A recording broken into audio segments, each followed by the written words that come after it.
Probably the cleanest one we've had in a long time. Holy shit! Wow. Wow, that like reverberated through all the rooms, dude. Let's crack these little bad boys open. Let's do it. Oh yeah. Ooh. I like that it gets like a little like frothy right there. At the top, right. You know? Yeah, for sure. You need that carbonation. Makes it feel like a man drink. Now you're a man. A man. You know that or no? No, I don't. I think it's from. Okay, this is gonna sound crazy because like you know that like I haven't really watched a lot of South Park. Oh, I haven't watched like. I've seen I've probably watched less South Park than you've watched. Yeah, I haven't even watched episodes. I just remember like YouTube clips of South Park from when we were kids, like in middle school. That's more than me. Okay.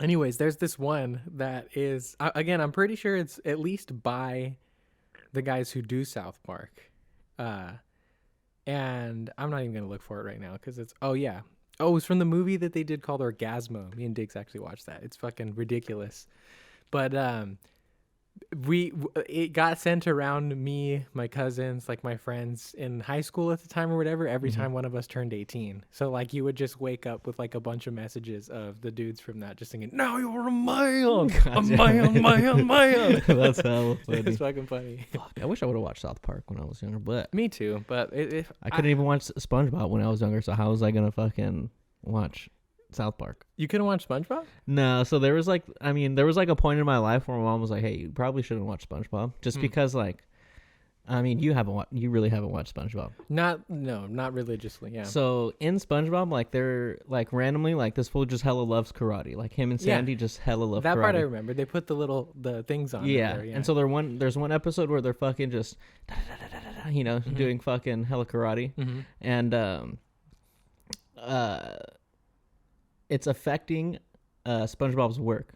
Right? Oh, okay. So like Mr. Krabs was like, "Hey, dude, you gotta like chill," And then him and Sandy kind of are like, "All right, we're not gonna do like karate." Yeah. And so they're trying to like play it off like they don't like it, and he goes, "Oh, I'm stupid. I like karate." And I was like, "Mom, something on SpongeBob happened that was so fucking funny." Yeah. I didn't say fucking. I was like, "But that was so funny." Yeah. He was like, "I'm stupid. I like karate," and she's like, "Whoa. We're not gonna say that." What is this show teaching you? So she was like, "No more watching SpongeBob." Yeah. But whenever I went somewhere, like my grandparents' house, I'll just throw on SpongeBob.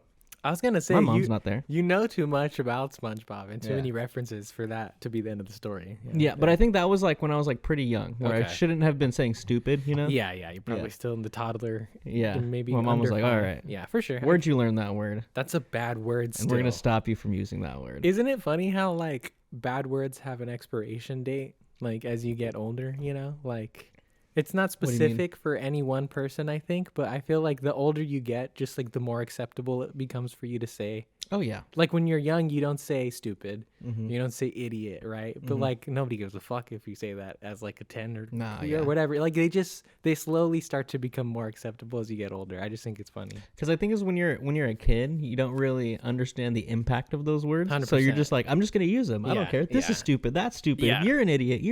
And you just like don't care. Were you, we may have had this conversation before, but were you a cusser as a kid? Or no? Like what? I think so. Like at school, I'd be letting it fly out there. I was bad, yeah. Not like in class or anything, but on the playground trying to sneak or whatever. Like, yeah, for sure. I was a bad influence. Yeah, I would curse all the time. When kids are on the playground, they're pretty much just a bunch of sailors. You know? 100%. And it's hilarious too, because like in my mind and in my memories, like I imagine we were, hey man, fuck you or whatever, like get the fuck out of here, but it was probably more along the lines of like what I hear when I hear 10-year-olds cuss and like fucking shit, damn you bitch, fuck, like using stuff really wrong, like just not knowing how to curse yet. Yeah. But it's hilarious. It's a good time. It was fucking great. You gotta love it. I wish I was a kid again. Wish I was. Isn't that a song? I wish I was a kid again or something. Probably is. Yeah, I do too. I think it would be fun to like do it for a day or even like a weekend. I'd be down for a weekend, like weekend as a kid. You know what I'd be down for? Okay, here's the deal right here. You can be a kid again for a whole weekend, but you have to endure Friday being your last day of like real school. So it's like the state testing, like that kind of shit or whatever. So that's how you start it. You have to go to school and do that shit. Do I have the mind of a kid or is it like the mind of an adult where I'm like, This is fucking easy. Yeah, but also whether you pass or fail the test doesn't matter. You just have to sit through it as like a bar until you get to the weekend. It's like sitting through work, you know? Yeah, I'd be super down. Yeah. That'd be awesome, dude. I could do that. You like spend time figuring out like okay, yeah, does it go back to do we go back to our childhoods or is it like us now? Cuz honestly, like we don't go back to when we were children in like the early 2000s, 2010s and stuff like that. We're actually children in 2023. No, what I'm saying is like do we keep the knowledge that we have? So like now that we're friends, you could go back to when we were like 10 or 12-year-olds or whatever, and we still live around the corner from each other. And know like maybe we don't do the podcast or anything like that. Yeah, actually, just podcast as 12-year-olds. I was gonna say if for some reason in this weird alternate like reality could happen, I would 100% want to do an episode of the podcast. That'd be hilarious. Hey guys, what's up? Every weekend we just turn into kids and we're just gonna do the podcast. You just hear us like, hey guys, what's up? This is Daniel. Back to prepubescent voice. There'd be some voice cracks here and there. We could just be kids, but we just keep our deeper voices. Oh, that'd be so scary, that'd be dude. hilarious. You just see like a tiny little, because like if we're going back to middle school, I was still super little. I've always been short. I was 4 foot, like 8 or 9 or something like that, probably. So yeah, that'd be a little frightening, I think. Just like, hey, what's up? Hey, how's it going, man? I'm Daniel. Yeah, I would make it extra scary too. I would like try to deepen my voice when I talk to people. Yeah. Hey, what's up, man? How you doing? I'm Daniel. I'm Daniel. I'm Daniel's son. What's up, man? Daniel's son here, reporting for duty. Reporting for duty. Reporting for duty. But yeah, guys, what is going on? This is if you enjoyed the little jibber jabber that we had at the jibber jabber, that we had at the beginning, and you're wondering what the fuck, who are these guys?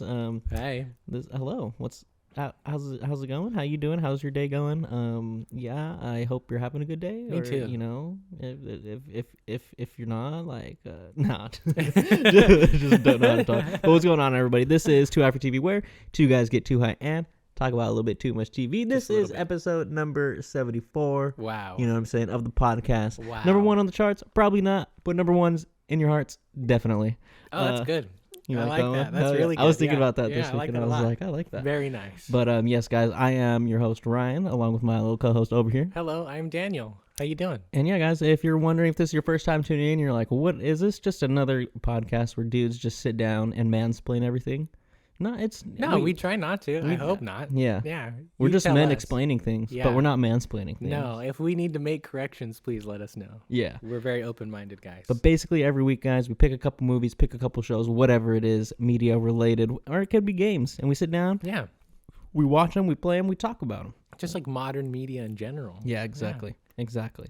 It just doesn't sound catchy if you say too high for modern media, you know? It doesn't have the same ring to it quite as much. That's okay. Too inebriated for modern media. Too inebriated for modern media. That's pretty good. It like rhymes a little bit, you know? You got a little bit from inebriated in media. I like it. That's a little bit of a mouthful. Yeah. Too inebriated for modern media. That would be what? TI4MM? TI for MM. Tame? Tiam? Tame Impala? Yeah. You make the 4 like an A, you know? Yeah. But it's like you got to extend the M. Tame. Yeah, guys, we're back. Episode number 74. We're chugging through these episodes. Crazy. Next week is episode 75. Holy. We almost got 3 quarters. Save that for your ringtone. Imagine that was your ringtone. And then it stops. And then it starts again. Or if your ringtone was just like that little fart that's like just loud enough for people to hear. Yeah. But it's not a full on like. Full on crazy fart. Just enough. The ones that like kind of sneak out. Yeah. That'd be hilarious. Like in Step Brothers when they're freaking in the interview. Yeah. And he's like, sorry, I thought it was gonna be silent. Yeah. Yeah. Exactly. That would be a perfect. Is that onions? God damn it! You know what I love watching almost as much as actually watching the movies is blooper reels. Blooper reels back in those days were so good. I just saw a post the other day that was saying, bring back blooper reels at the end of the movies. Mm-hmm. Like, not a lot of people do it anymore. One of the ones they did have an example, though, that I was happy was, Bullet Train. Oh, Bullet Train, yeah. They have maybe not like a whole bunch of them, but I do at least remember they have the one where the suck a bag of dicks, lady, or whatever. And then she's like, fuck you sideways or some shit. She says something crazy and Brad Pitt like cracks up. But yeah, they have a couple of them at the end of that movie. Yeah, that'd be good. Because those bloopers are just sitting somewhere and they just fucking toss them at the end. Like, oh, we don't need these. I feel like that's something that I do miss because like I've thought about it plenty of times, just never followed through on it. But I've always wanted to start like probably like a Blu-ray collection, not like DVD, because they make Blu-rays in 4K, so I might as well still get the crisp quality. Yeah, exactly. But that's one thing I miss is like first of all, just the menu, like getting to go back and forth between, play, language, extras, whatever. Exactly. But then I think a lot of those things are still included because like I see the clips on YouTube of them all the time, so they have to come from somewhere. Yeah, they have to be. Yeah, so they're still on the DVDs and shit like that. So like, yeah, I've always wanted to start getting some of at least like the movies that I like, like some stuff that really really stands out, so I can have that old experience, man. I miss that shit. And you just have them like in case one day like all the streaming services go down and we all don't have access to movies anymore. You just have the physical. We have movies, yeah. Exactly. I have that. I have my PlayStation, which can read Blu-rays. We're good to go. Then you can just pirate those shits and sell them to people. Exactly. Put them in the skinny cases like the old days. Yep. Exactly. Sell them out the back of my car. Exactly. Hell yeah. Suck a bag of dicks. Suck a bag of dicks, lady. Yeah. But yeah, guys, we are back. We don't have like movies to watch this week because like my boy went to freaking Colorado. I was in Colorado. Colorado. Yeah, I was. Yeah. You were there after everything happened with Colorado and Colorado State. Yeah, we were. You were watching the game the night we recorded the podcast, right? Last week. Yep, stayed up and watched that shit. Yeah, it was like literally the day before I left.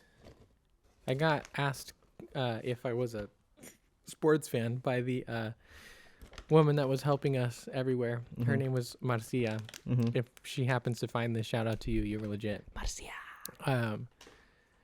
But yeah, she was, like trying to make small talk because she picked me and my grandpa up from the airport, which was real nice. And she was asking me like, do you like sports? And I was like, yeah, but like I like basketball. And she's like, oh, okay, are you a Nuggets fan or whatever? And I was like, no, I'm like, not. I like the Warriors, blah blah blah. Girl, actually, fuck the Nuggets. Yeah, 100%. Yeah, fuck them. No, but I mean, I do like the Denver Nuggets as a team. Don't get me wrong; they're just not my favorite team. But yeah, like she was talking about, I tripped out because like I didn't realize how much of a sports town Denver really is. There's a lot of teams there. They got they got the Nuggets, they got the Broncos, you got Colorado and Colorado State. Yeah, you got a lot of shit. They got a baseball team too. Got the Rockies. The Rockies, yeah. I think they also have a hockey team as well. Maybe, I don't know. I could be wrong, but they probably do. That seems like a hockey place. If they don't have an actual hockey team, I heard that hockey is like a popular sport there. That they play it like in I don't want to say little league. That sounds ridiculous. It's not kids, but not professional leagues. I was gonna say little leagues, but amateur leagues. Amateur leagues. There you go. Thank you for the love of the sport. But yeah, it was a crazy trip. I went with my grandpa to go and play a show celebrating Latino Heritage Month, Latin Heritage Month. Nice. And it was pretty cool. They have the Denver Art Museum there. I was telling you about it a little bit before. So the dam? They had a bunch of exhibits there. We went to go check out this one in particular. It was the Desert Rider one.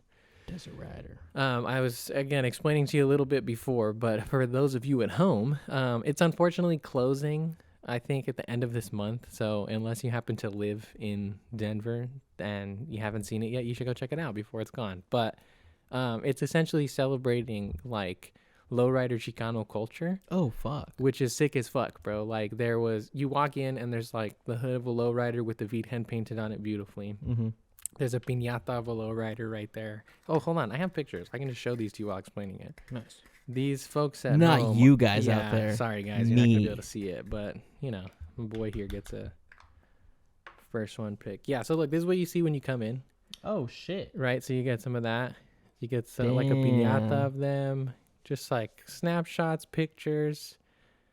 These were crazy. These were some of my favorite ones, quite frankly. So I was lucky enough to be able to talk with the like curator of the place, and she was telling me that she was a queer woman, and so it was important to her that they had representation, not just of like race and culture, right? But also of like, you know, the LGBTQ plus community as well. Yeah. And so this one is a trip, bro. So like you think like vaqueros, like caballeros and stuff like that, and like you like it's a very like machismo, macho culture surrounding it, you know. Mm-hmm. And so what this artist did was they have them first of all dressed up like a little bit more like flamboyantly, I guess. I don't want to say a word that's offensive. I'm sorry if that is, but they also have nameplates on the back that say Joto and Maricon. Oh damn. And it's basically like a statement piece, right? Of like, no, man, like you can still be like a cowboy and still be gay or still be this or that or whatever. Like it's not just reserved for like macho men and stuff like that. Yeah. But it's crazy, man. Like they had like a bunch. This one was my favorite right here. Damn. So it's like set up like a totem pole. They're tires though, lowrider tires that are painted with Aztec symbols on them. Oh wow. To make like a yeah, dude, like crazy shit. Let me see. There was one that I also really like. Apparently, there's like a big skating culture in Colorado. Oh, this one's funny. Have you seen huaraches before? Yeah.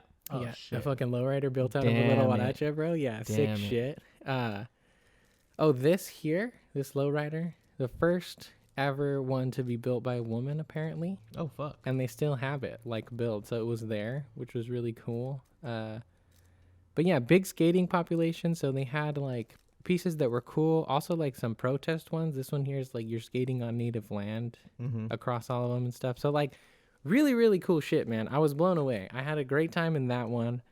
And my grandpa had like finished up talking to the people that he needed to talk to there. And I had a little sticker that like said Denver Art Museum on it. And I asked the the woman that I was talking to, I was like, hey, like, is this pass good for all of the other exhibits too? Because there was like 2 buildings and there was like multiple floors. And she's like, yeah, like you can go if you want. And I was like, checked in with Grampy. I was like, you cool? We were staying right down the street from where the museum was, which was awesome. So he was like, yeah, like I'll walk back with them, go to the room, you're fine. Like take your time if you want. So I hung out for like a cool few hours there, popped some music in. I walked through like a 19th century one, listening to like some classical music. Oh, nice. That was a fucking experience. It was great. Hell yeah. I saw a lot of really cool like stuff that I haven't ever seen in a museum before. Granted, I've only been to like, I think one other one in San Francisco. But a lot of interactive stuff. So like in that one in particular, there was that Chicano one, the Desert Rider one. Again, there's like a lot of skating culture there, right? So they had a mini tech deck park set up with tech decks there, bro. Wow. And so you could take the things and just fucking skate, bro. Wow. And just like go and kick it and like hang out. That's so sick. They had little paper cards that were like looked like lowriders and like art supplies, so you can draw your own there. Like they encourage you to like leave your own stories and stuff like that. Like it was totally interactive. Damn. They had like a That's super dope. yeah, it was cool shit, man. They had a staff room, so like people who are on and the staff working at the museum could like showcase their art there and stuff like that. But by far, I think my favorite one, even a little bit more, I think than the Desert Rider one, was they had like a Native American exhibit there. Wow. And that one tripped me out. I walked up to it, realized what it was, had to switch the music because like you know your boy needs the right score, right? So like I switched to like some flute, like Native American stuff. If for anybody who actually goes to museums out there that listens to this, tell me if I'm like breaking museum rules by listening to music while going to a museum. No, you know, I don't know if there's museum etiquette or not. Maybe. I could be wrong. But anyway, switch to the right music, walk in, and then just like these huge, there's a super tall ceiling, right? Like probably at least 2 times the size as like the roof here. And they have these totem poles that stretch all the way up to the roof. So they're like huge, gigantic, right? Yeah. And there's 3 of them there. So I'm just like tripped out. I'm going through taking pictures of everything. And my phone had been running out of storage at this point. So I was like, damn, I'm running out of space or whatever, right? I go to take a picture of the biggest one, the totem pole, right? Take a picture of it. I don't think about it. I'm looking back at the pictures later to go show my grandpa. And I see that one that I took, because I can know the 2 photos on the other side of it that I took. I can see the one in between, right? And there's like a few of them that are black, just like they look like this, right? Just blank. And so I was like, oh, that's weird. And at first I was, again, my phone's running out of storage, right? So I'm like, it's no big deal. Like, it just didn't save the pictures for whatever reason. But it didn't save any of the ones that I took of the totem pole. So I was like, that's kind of weird. Whatever. It's a little freaky.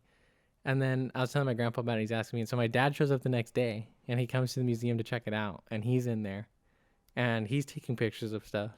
And then he goes to look back and I'm like, wait, you have blank ones. Like, where did that come from? And he's like, oh, I was just taking those in here right now. And I was like, how much storage do you have? And he's like, I'm good. Like, it's full. And I was like, which ones did you take pictures of right there? And he pointed to the ones that I had too, and they were black as well.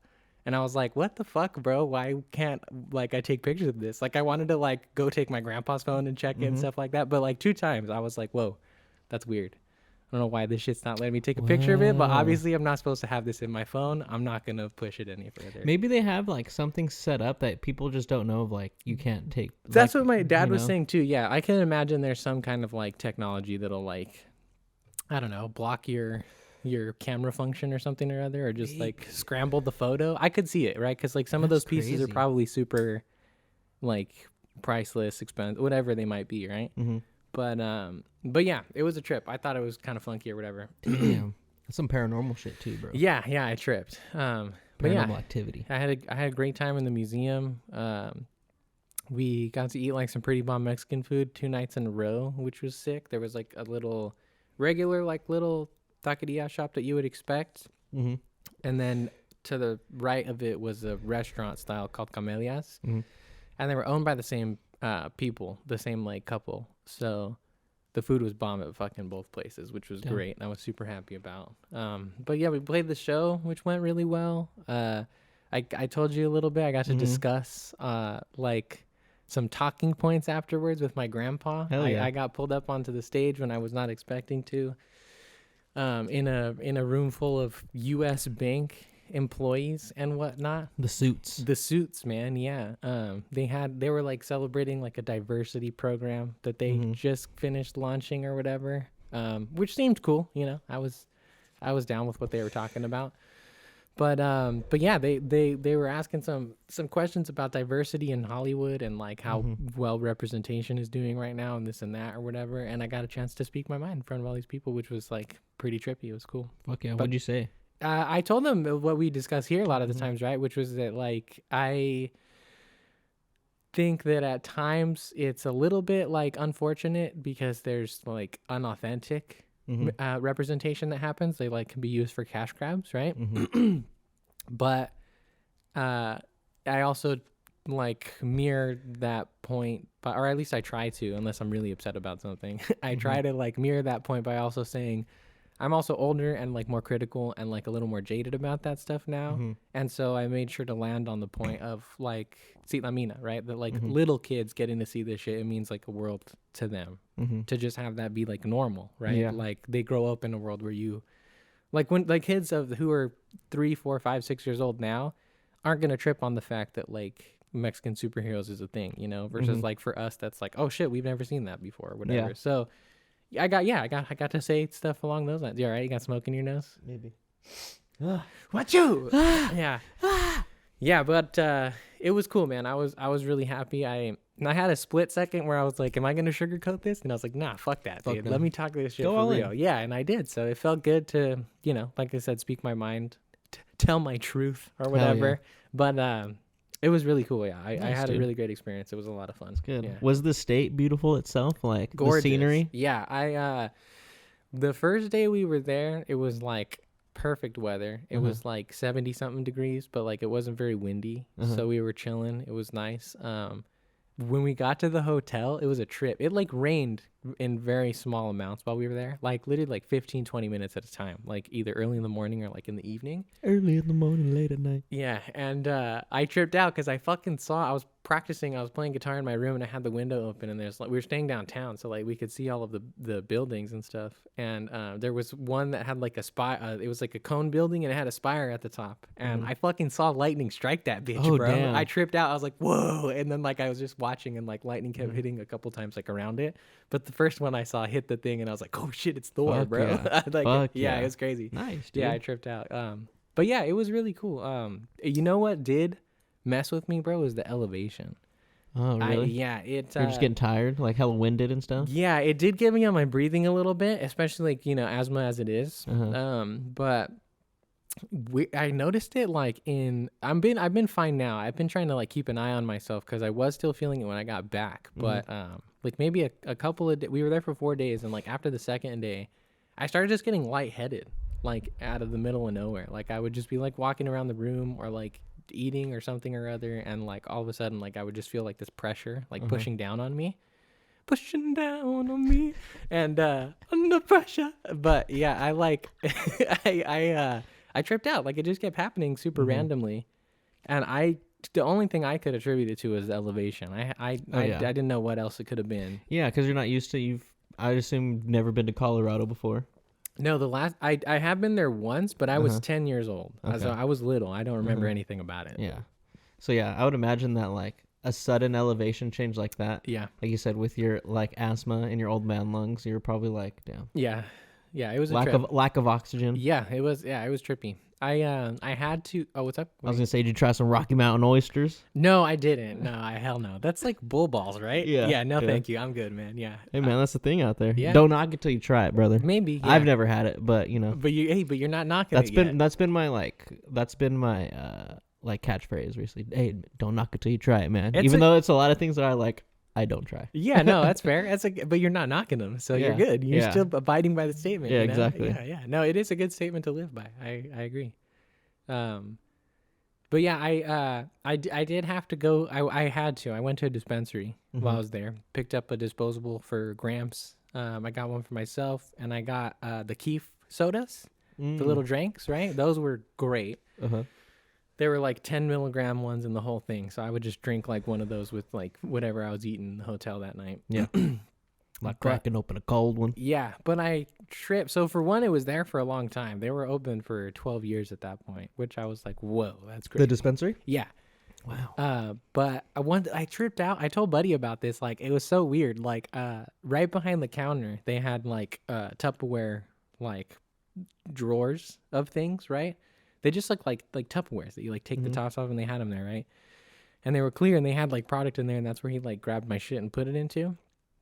But like what I tripped on was the front of those things had the metric tags like right on them, like it was like a wall full of them, and I was like, what the fuck? That's so weird. Like like the blue tag. Yeah, the blue tags. Yeah, wow. which is like for those of you out there who don't know what we're talking about, if you work with Ryan now or worked with me before, you do, but if not, essentially when cannabis is delivered, there's a tag that sticks with it that is tracked like from all the way from it's a seed, right?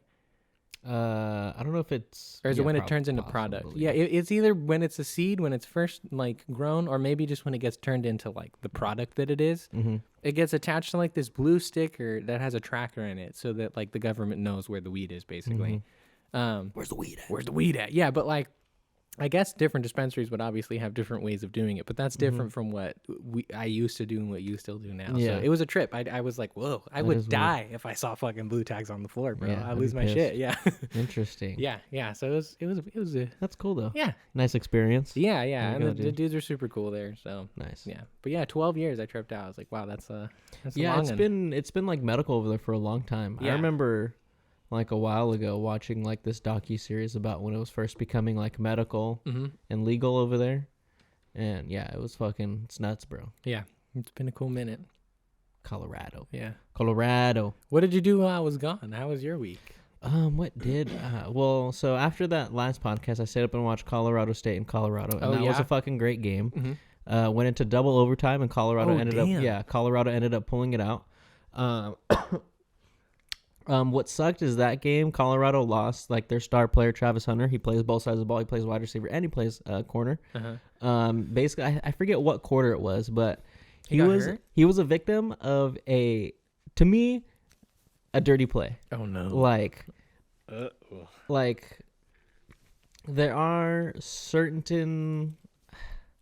Like in football, things happen, right? Sure. If someone hits you hard and it's like a bang bang thing, the ball gets there, you hit him to try to knock the ball out. Yeah, it's cool. That's football. That's what it is, right? But from what I saw, what happened is, So Travis Hunter they were on offense. He was going down for a pass. The pass went over his head. The ball hit the ground. Mm-hmm. Someone was already covering him.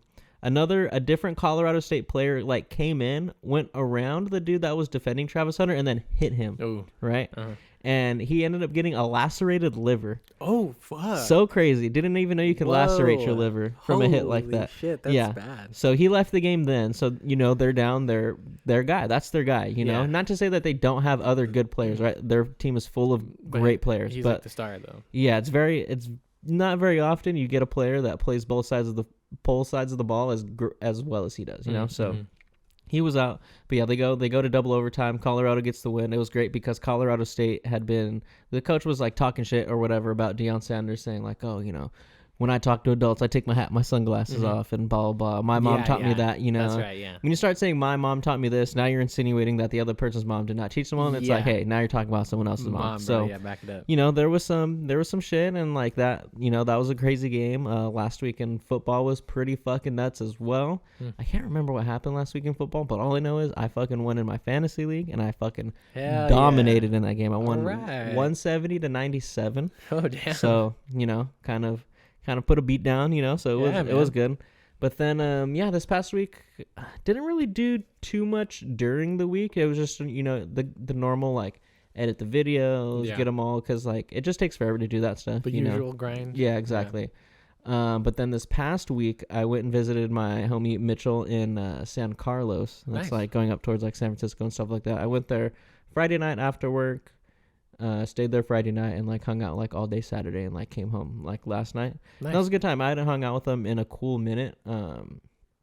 Just because you get busy, people get busy, conflicting schedules. It's hard to like go and do shit, And so he his housemates left to South Korea for a week. Oh, okay. And so he hit up like me and a couple of my friends. I was like, hey, like if you guys aren't doing anything this week, like you're more than welcome to come and just like stay, hang out or whatever. I got the whole house. Yeah. Hell yeah. And I was like, well, I can't stay the whole week because I obviously got work. I'm not going to drive all the way out there, drive to set, But I was like, hey, Friday, I'm down. So Friday night after work, mobbed over there, hung out, and we just we smoked. We went to this nice little like brewery bar place. I don't even really know what to call it. It was like a bar, but it was like a little bit more like upscale, like a little restaurant-y? It felt a little bit more restaurant-y, but like they didn't like serve hella crazy food. They're not serving like burgers, appetizers. And there's like a snack menu and stuff like that. Okay, I dig but it. It was cool. It was a cool little vibe, Freaking everything there. It like closes a little bit earlier because it is a little bit more of like a older the demographic is a little bit older there. There's not a lot of like younger people, but it's not like too far from San Francisco. So if you want to go do stuff, you just drive up there. You drive up there or you hop on the Caltrain that's right there. Yeah, okay. And he lives like literally like a 10-minute walk from the Caltrain. Oh, nice. So you go, that's you spend $6. You can go to the city, spend another $6 and you come back. Yeah. So Dope. it was a good time. And like I said, I hadn't hung out with them in a while. So it was cool to catch up with them and like just figure out like we are on like the same page of like a lot of like music stuff. It was cool to like nerd out and just like have like nerdy like music talk and like just drink and like get all buzzed and just be like, because their thing over there, they'll watch a lot of like music videos and stuff like that. Okay. So we would just go on YouTube and like just watch music videos and just talk about like, fuck, this shit's crazy. Like, damn, this song is pretty nuts. And like this person talk about their career or whatever, and like nerd out and fucking then the next day on Saturday, the homie F came there and we went to like another like little brewery spot called I think it was like the Blue Oak or something like that. Oh. And it was cool. They just had a bunch of different beers. Like I'm not normally like a IPA person, so I don't be going for IPAs. I look for the lagers. So I got the lager. It was pretty nice. Had a stout or not a stout. That would have been nuts if I was like I don't like IPAs, but I got a stout. Yeah. I got a sour. Oh, that was pretty good. Nice. And they had like a Mexican food truck out there as well, which was pretty cool. And it was it was also a dog friendly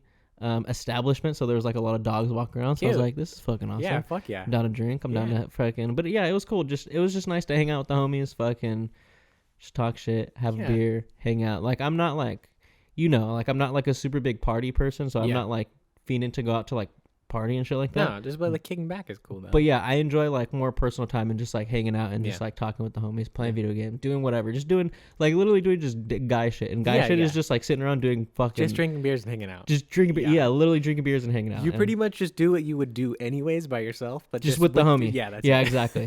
So it was cool. It was a fun time. It was nice to get out of like, because I feel like I can be very like hermity and like secluded and just kind of like just stay like I'm like literally I'm cool with just staying at home. Like I don't really give a shit. I'm like the same way. I'll literally just hang out at home with myself and just watch, just whatever, play games or just just do whatever. And but it was nice to be like, nah, I'm gonna step outside. I'm gonna go and I'm gonna hang out over there and experience just like different shit and just hang out with them. But yeah, it was a good time. Sounds nice. Sounds very mellow. Sounds like a nice low key weekend. Yeah, but I did come home last night because I was like, all right, I'm down to sleep in my own bed. Yeah, of course. Like as much as I could have slept in like his roommates' beds or whatever. Like they were like, yeah, you can stay in the bed or whatever. Just like bring sheets or whatever. But I don't know. I have a weird thing about staying in other people's beds. It just I get like it. It's like I get it. It's just not. It's not your bed. When I get it. Your bed is formed to yourself. Yeah, you know the comfortable spots in your bed and stuff like that. It either has to be like. It can't be somebody that I don't know like ridiculously well. Like if it's my cousin's bed, it's cool, whatever. Like like family, that's fine. That's another thing. Yeah. But yeah, like staying in somebody else that you don't really know's bed is like it's a little weird. Yeah. Unless and again, I appreciate the heck out of it. I appreciate the hell of it. Course, that's just course. me personally. Yeah. I'm just weirded out by staying. The hospitality's on point. Yeah. But yeah, I know. Yeah, everybody's got their thing. I would be the same way. I prefer. Maybe this is like counterintuitive, but like. I would much rather just sleep on a couch. Oh yeah. Than in somebody else's bed. Like just give me a blanket and a pillow. And I'll kick it on the couch. Yeah, I brought a blanket. I brought a pillow. I was like, I'm cool with the couch. Slept on the couch and I was down. Yep. But drank a cool amount and was just like, fuck, dude. Like as you start, like we're not old, right? I feel like, but as you get older, you start to understand what you can and can't do. What your body is like, hey, you don't have the stamina. Exactly. Anymore, so like. I didn't have like that many beers on Friday night, but I was for sure like buzzed hard. And then I woke up and I was like, fuck, dude, I have a headache, bro. This is pretty fucking nuts. But luckily there was like a donut shop that served pretty fire like breakfast sandwiches. Hell yeah. And so we walked there in the morning, got some breakfast sandwiches, and I was like, all right, I'm feeling fucking good. Donut shops like low-key be having some good breakfast sandwiches a lot of the times. Like, yes. You cannot sleep on asking about what else they have at a donut shop. There's usually some good stuff. Bagels too. When you walk in a donut shop and it looks like it hasn't been like updated in like 20, 30 years. That's a fire ass bagel. You know it's going to be fucking good. Yeah, it's going to be so fucking They're going to good. have really good donuts. They're probably going to have really good breakfast sandwiches. If you're a bagel person, then you get there early enough, they'll probably have some bagels. At a certain point in the day, they probably make regular sandwiches. Yeah. And they probably have bomb regular sandwiches. Yeah, it's like some panini melt styles and shit like that. Yeah. No, for sure, dude. For sure. But yeah, that was cool. And then, just fucking watching football. Nice. Colorado played Oregon. They got absolutely shit on. Oh, no. Yeah, they lost 42-6. Oh, God. That's bad. But yeah, it's like that was their first like big test of like, hey, you guys are good, but like let's see how you stack up against like a team that's been established for a minute. They're normally pretty fucking good, and their recruiting's pretty on point. And they just got worked, bro. It was a rough game to watch because obviously I've been turning into a Colorado fan, just Deion Sanders being there, And man, it was just a rough one to watch. But it's like when you watch them and if you sit down and you watch Colorado, like they are a very talented team.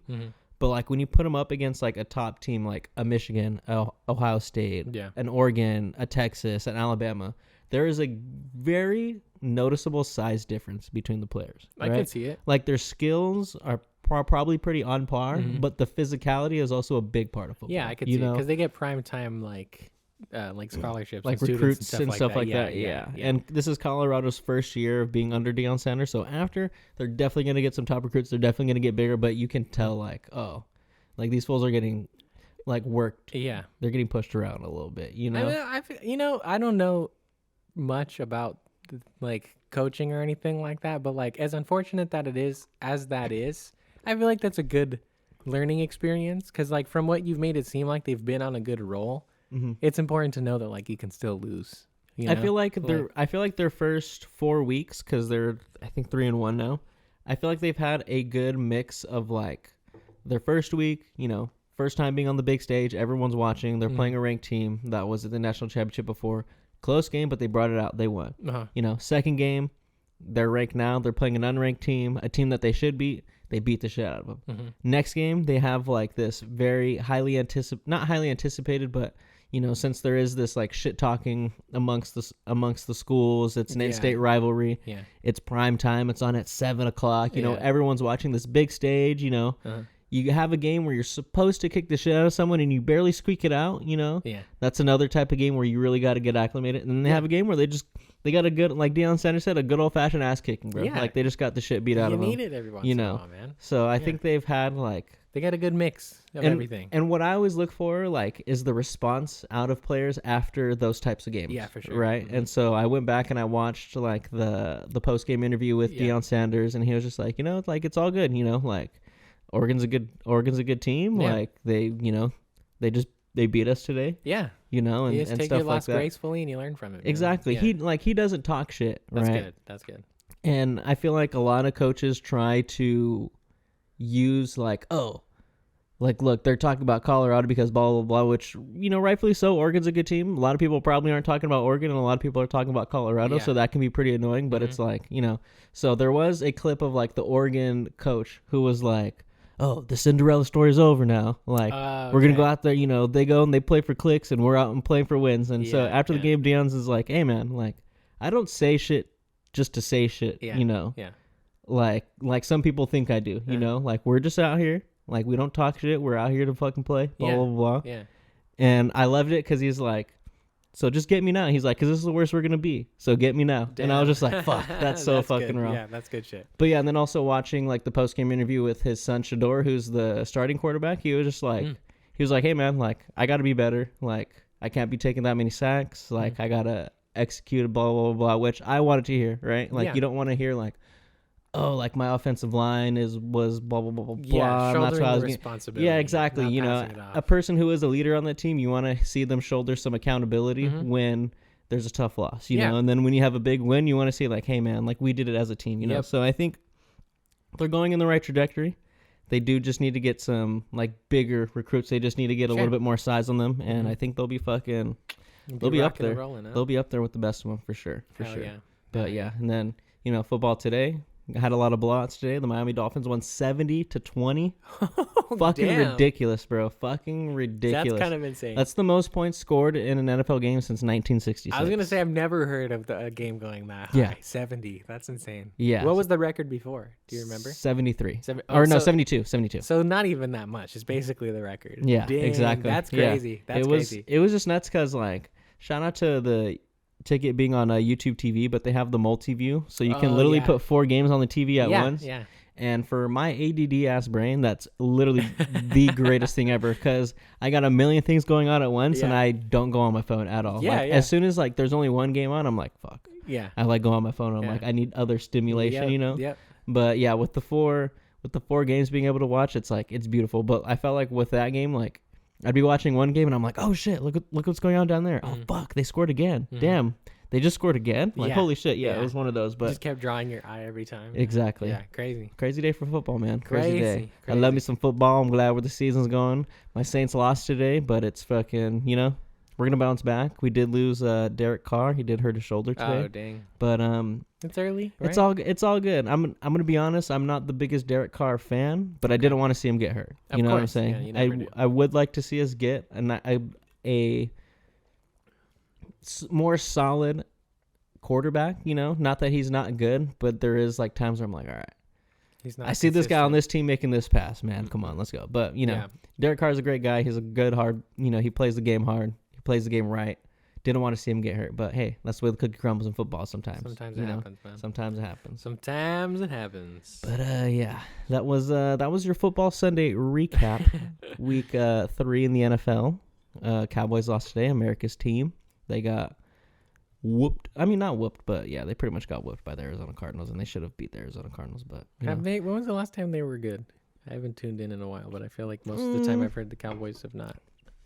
They always get talked about because they are America's team, and there are so many people in the world that love the Cowboys. I don't know. Good is such like a because you could be good in the regular season but not win in the playoffs. You know what I'm saying? So I feel like they're always having pretty decent regular seasons. There was like they're not going like 13-3 every season and like, you know, being the best in the NFL. But like this year, their defense is pretty fucking crazy. They didn't do their job today, but you know, I mean, early in these first few weeks of football, there has been like, hey, the Cowboys are one of the best teams in National Football League right now. Okay, rightfully so. They won like 40-0 their first game, and then they won by a considerable amount their second game, and their defense is like the number one in football. So yeah, you know, they don't.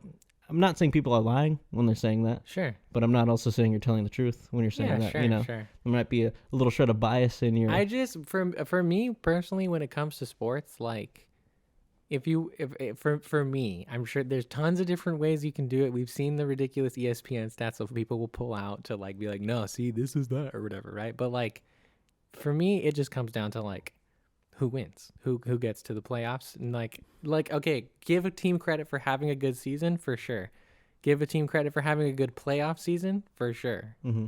But at the end of the day, it's pretty easy to figure out who's the best that year because they probably won, mm-hmm. right? Like there might be upsets here and there might be injuries, there might be many different factors at play, but it doesn't change the fact that the team who made it to the end made it to those final two and were able to pull it out against every single other team in the league.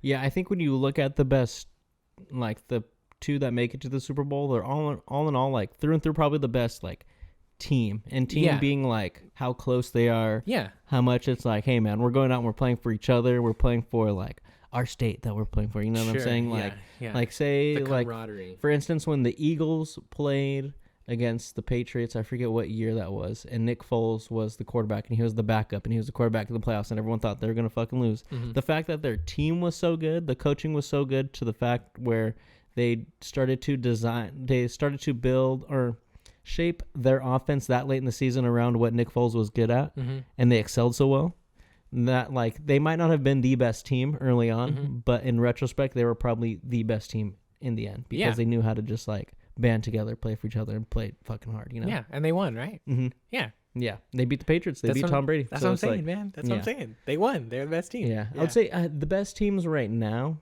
I mean... It's early too, right? So like... Yeah. I mean, Chiefs are for sure up there. It's hard to not put the Chiefs up there when they have Patrick Mahomes. Patrick Mahomes is literally like one of the best. He's like the next like Tom Brady, I would say, probably. Okay.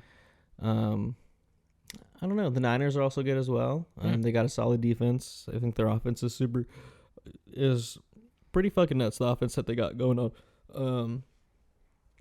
Who else? I mean, before I would have said the Cowboys, but like their offense didn't really do too much today. Their defense kind of shit the bed today. Didn't really do what you normally saw them do in the first couple weeks.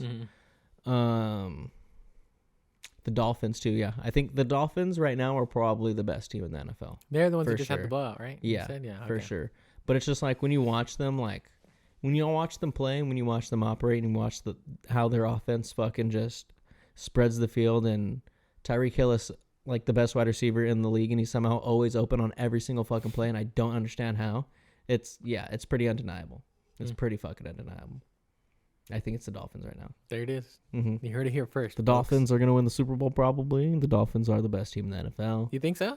I don't know. It just depends. Early week 3 reactions after the end of week 3, or technically tomorrow after the Monday night games will be the end of week 3. But right now, after the Dolphins week 3, they do look like the best team in the NFL for sure. They've just been able to score just a bunch of points whenever they fucking want, and it's like. It's pretty much all you need to do to win. How do you stop that? Yeah, you know, like I said, Tyreek Hill is the best wide receiver in the NFL, and he's somehow always open on every single fucking play. And I was literally telling my dad that today. I was like, dude, how's this dude always fucking open? Like when you know you're playing against this guy, like you have to do something to where he's just not going to get open. Yeah, you know, but he's just always open. And doesn't matter what you do. Yeah, and that fool's probably also like the fastest human being on the planet right now. Like it's ridiculous. Crazy. But yeah, that was your football recap. College week 4, NFL week 3.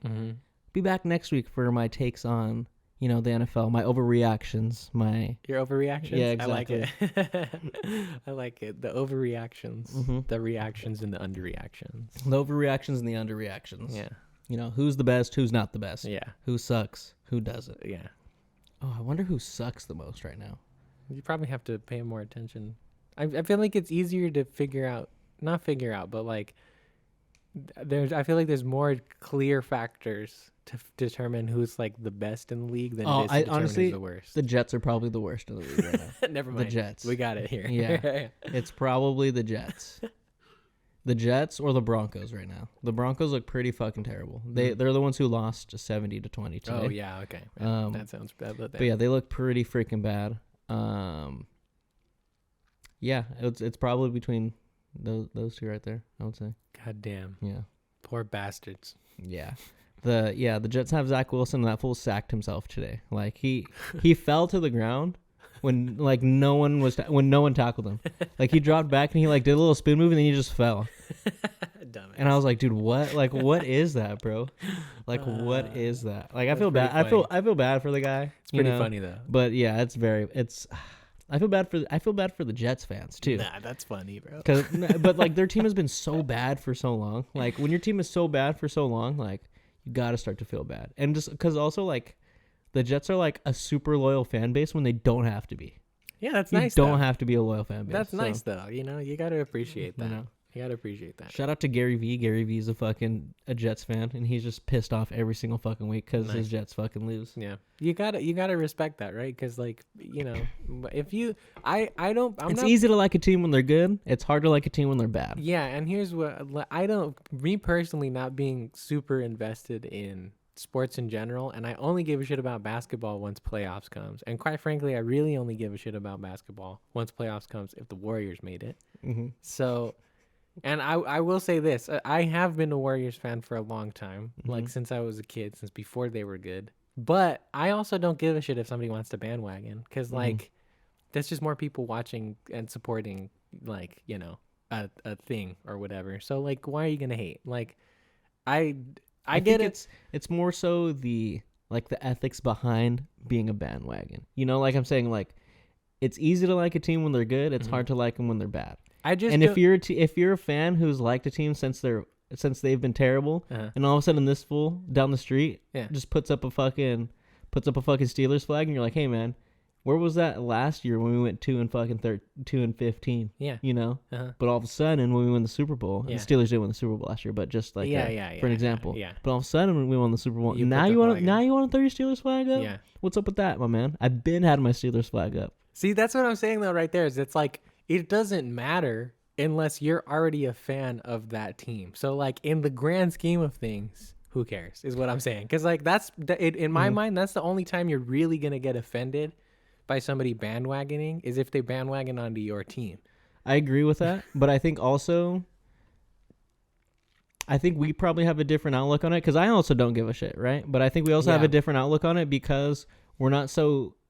like tied close to a team. Like I feel like if we lived in San Francisco, we'd probably have a different view on it because like the Warriors or like if we lived in Oakland, like the Warriors are from here. Yeah, sure. Like what the fuck, and all of a sudden fucking Sally from down the street who just moved to Oakland 2 months ago and never liked the Warriors before she had a Kings flag all of a sudden in her freaking window, but then when the Warriors won, she wanted to put a Warriors one up. It's so I feel like it's something like that, right? Yeah. Like when you go somewhere like a Philadelphia, when they only have the Eagles and they only have the Sixers and they only have the Phillies, it's like that's part of my. If I grew up, it's like that's part of like me right there, And all of a sudden now you want to try to be a part of what's going on. I think because like I can respect that.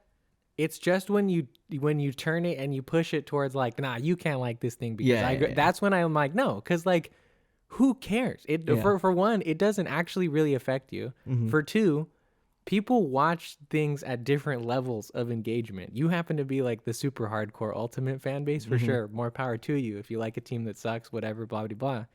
But some people just watch that shit for entertainment and they want to see who's winning. Yeah. So like, it's not that deep. Yeah. And so it kind of just makes me laugh that like. The things that sports fans, like even us as like pop culture fans and stuff like that, will get offended by. Like, I just crack up so much because like it literally has zero consequences what somebody else likes. Like it doesn't affect your life whatsoever. It doesn't. It doesn't. But yeah, like I said, I think it's when you just have that deep rooted like love for a team.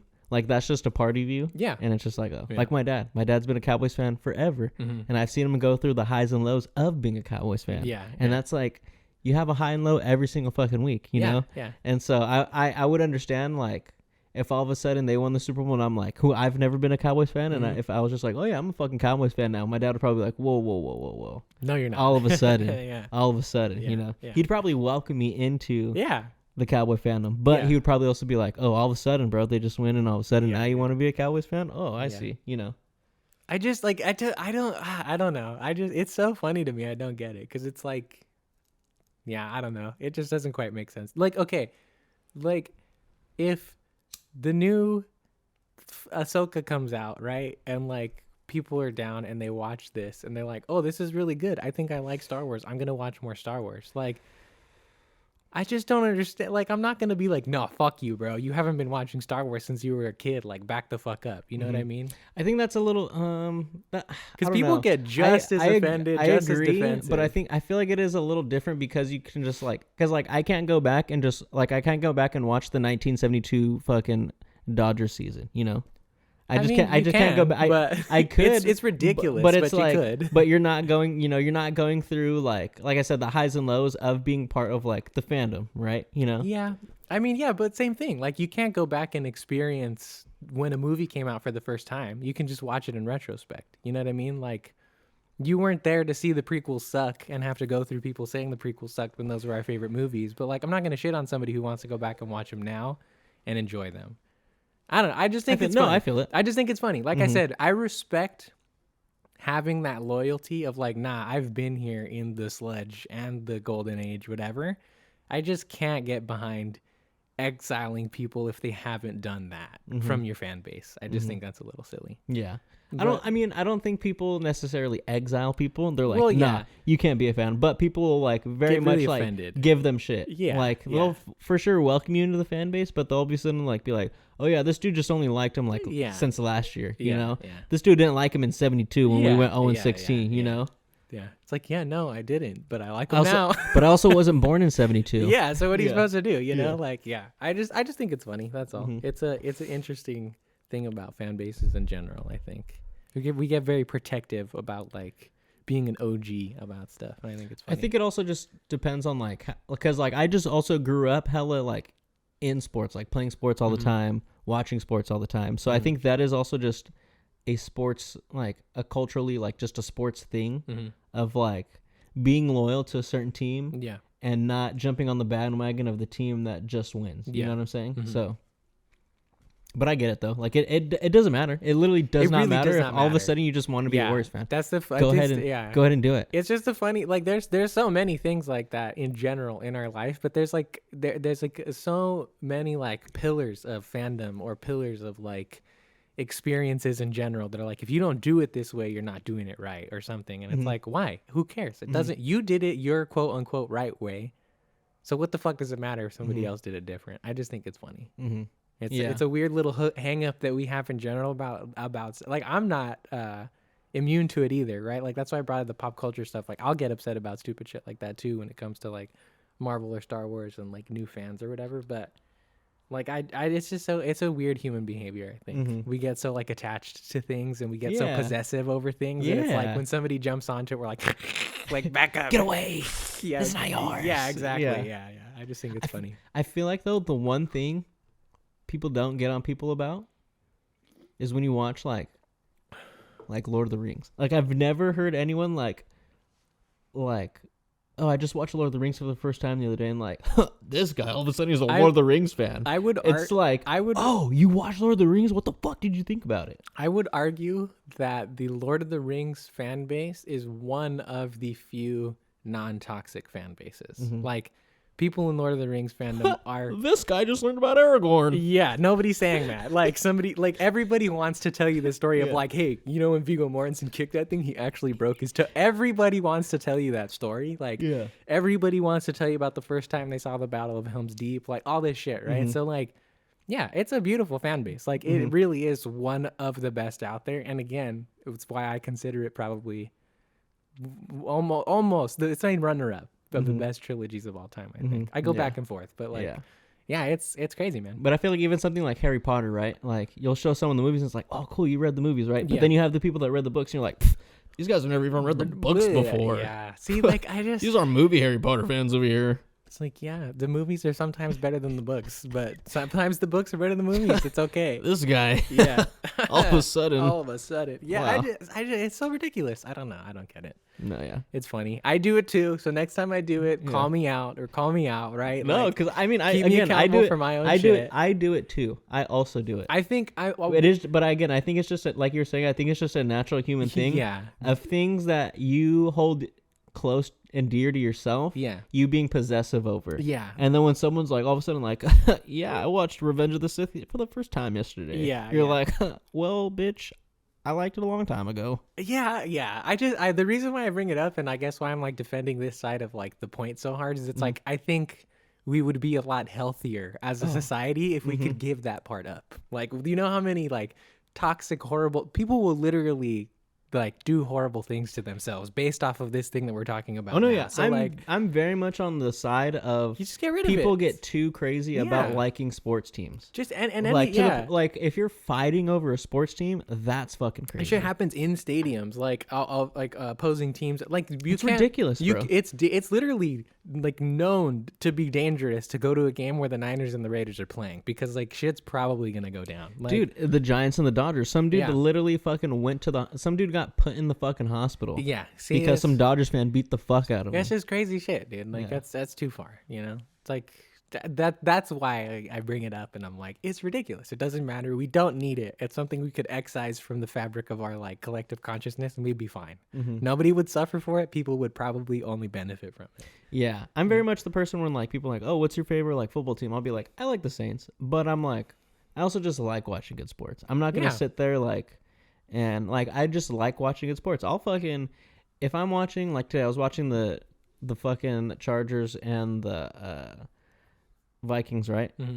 I really don't like I don't love either of those teams, but also don't hate either of those teams. Yeah. And it was a good game, so I was like, fuck, I'm gonna watch this game. I was probably a little bit more partial to the Vikings just because I have Kirk Cousins on my fantasy team, but I wasn't sitting there like, oh fuck you Chargers, I hope you guys fucking lose. You know what I'm saying? But I was like, oh fuck. But granted, the Chargers also did have someone on my fantasy team, so I was kind of rooting for both teams. Okay. Yeah. But it was more so like I'm not ever gonna sit there and be like, oh, these fucking Chargers, these guys fucking stink. Yeah, you know? no, yeah. The thing that's popping into my mind right now is like a chart of like 3 tiers of like media enjoyers in general, which is like you watch things almost like just for entertainment value. Like you don't give a fuck. You're not really loyal to anything because you don't have to be, and it doesn't matter. It's just fucking movies and TV and sports shows or whatever. Blah blah blah. It doesn't matter, right? Then there's like I think what you're talking about in sports, where it's like you enjoy the medium. So you indulge in as much of that as you possibly can. And then there's like the deepness where it's like you still enjoy everything. So you watch everything, but you also have your personal favorite that you're like invested in, you know? Yeah. Exactly. And it's like you just, you go through those different layers for stuff. Sometimes you go backwards on some. That happened to me before where like I was super invested in a world and I'm like, I don't give a shit about this anymore. And then maybe it turns back into like, you know, tier 2 or whatever. But this analogy's going on too long. You know what I mean, though. Yeah, I get you. Yeah. I will say the only sports team I really don't fucking like, bro, is just the Dodgers. I just don't. I think I just have like a vendetta against them. I just don't know. I feel like nowadays they're just it just feels like they're like the modern day.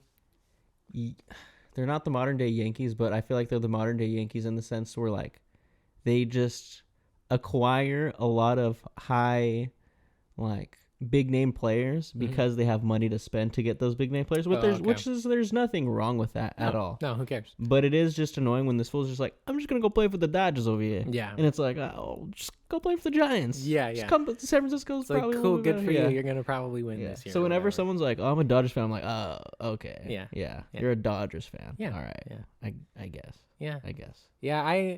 In general, like I am not, and this is obviously, please. Obviously, this sounds ridiculous after I just told you that I'm a fan of the Warriors, but like in general, I don't really like super teams like across any sports. I think they make sports boring when like 1 or 2 teams is just winning every year and you know who's going to be in the playoffs, like, you know, early on or whatever.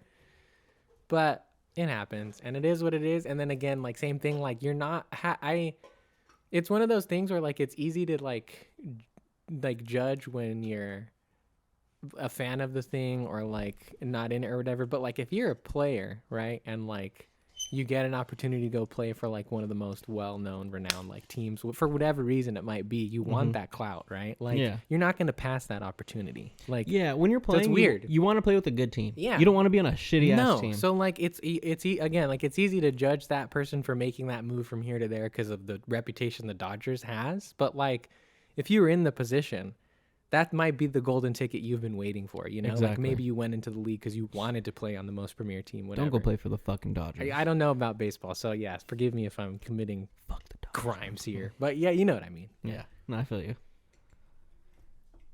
Sports. Anyway, you been watching anything new? I have a couple shows that I want to tell you about. So. I have started watching the One Piece anime. Yes, good, because that's what I want to talk about. So I have been watching that. Fuck yeah. How far are you, bro? I think I forget what episode I'm on, but I think the last episode I remember definitively is when they met Usopp. Oh, okay, and the the or whatever it's called. Yeah, and then the pirates were gonna come, and then Django, the fucking Michael Jackson looking dude. The Michael Jackson looking dude. Yeah, and then Luffy just beats the fuck out of all of them. Fucking love that show, bro. Yeah. The latest episode of Jujutsu Kaisen came out. I saw that. I saw it was pretty crazy. Yeah, it looked intense. God damn it, bro. That shit was fucking nuts. It was pretty crazy because the way they started the episode, I was like, damn, you guys started the episode here. Why don't you show what happened before? Because what happens is like some crazy shit, right? Mm-hmm. Like some very high level Jujutsu sorcery shit that happens.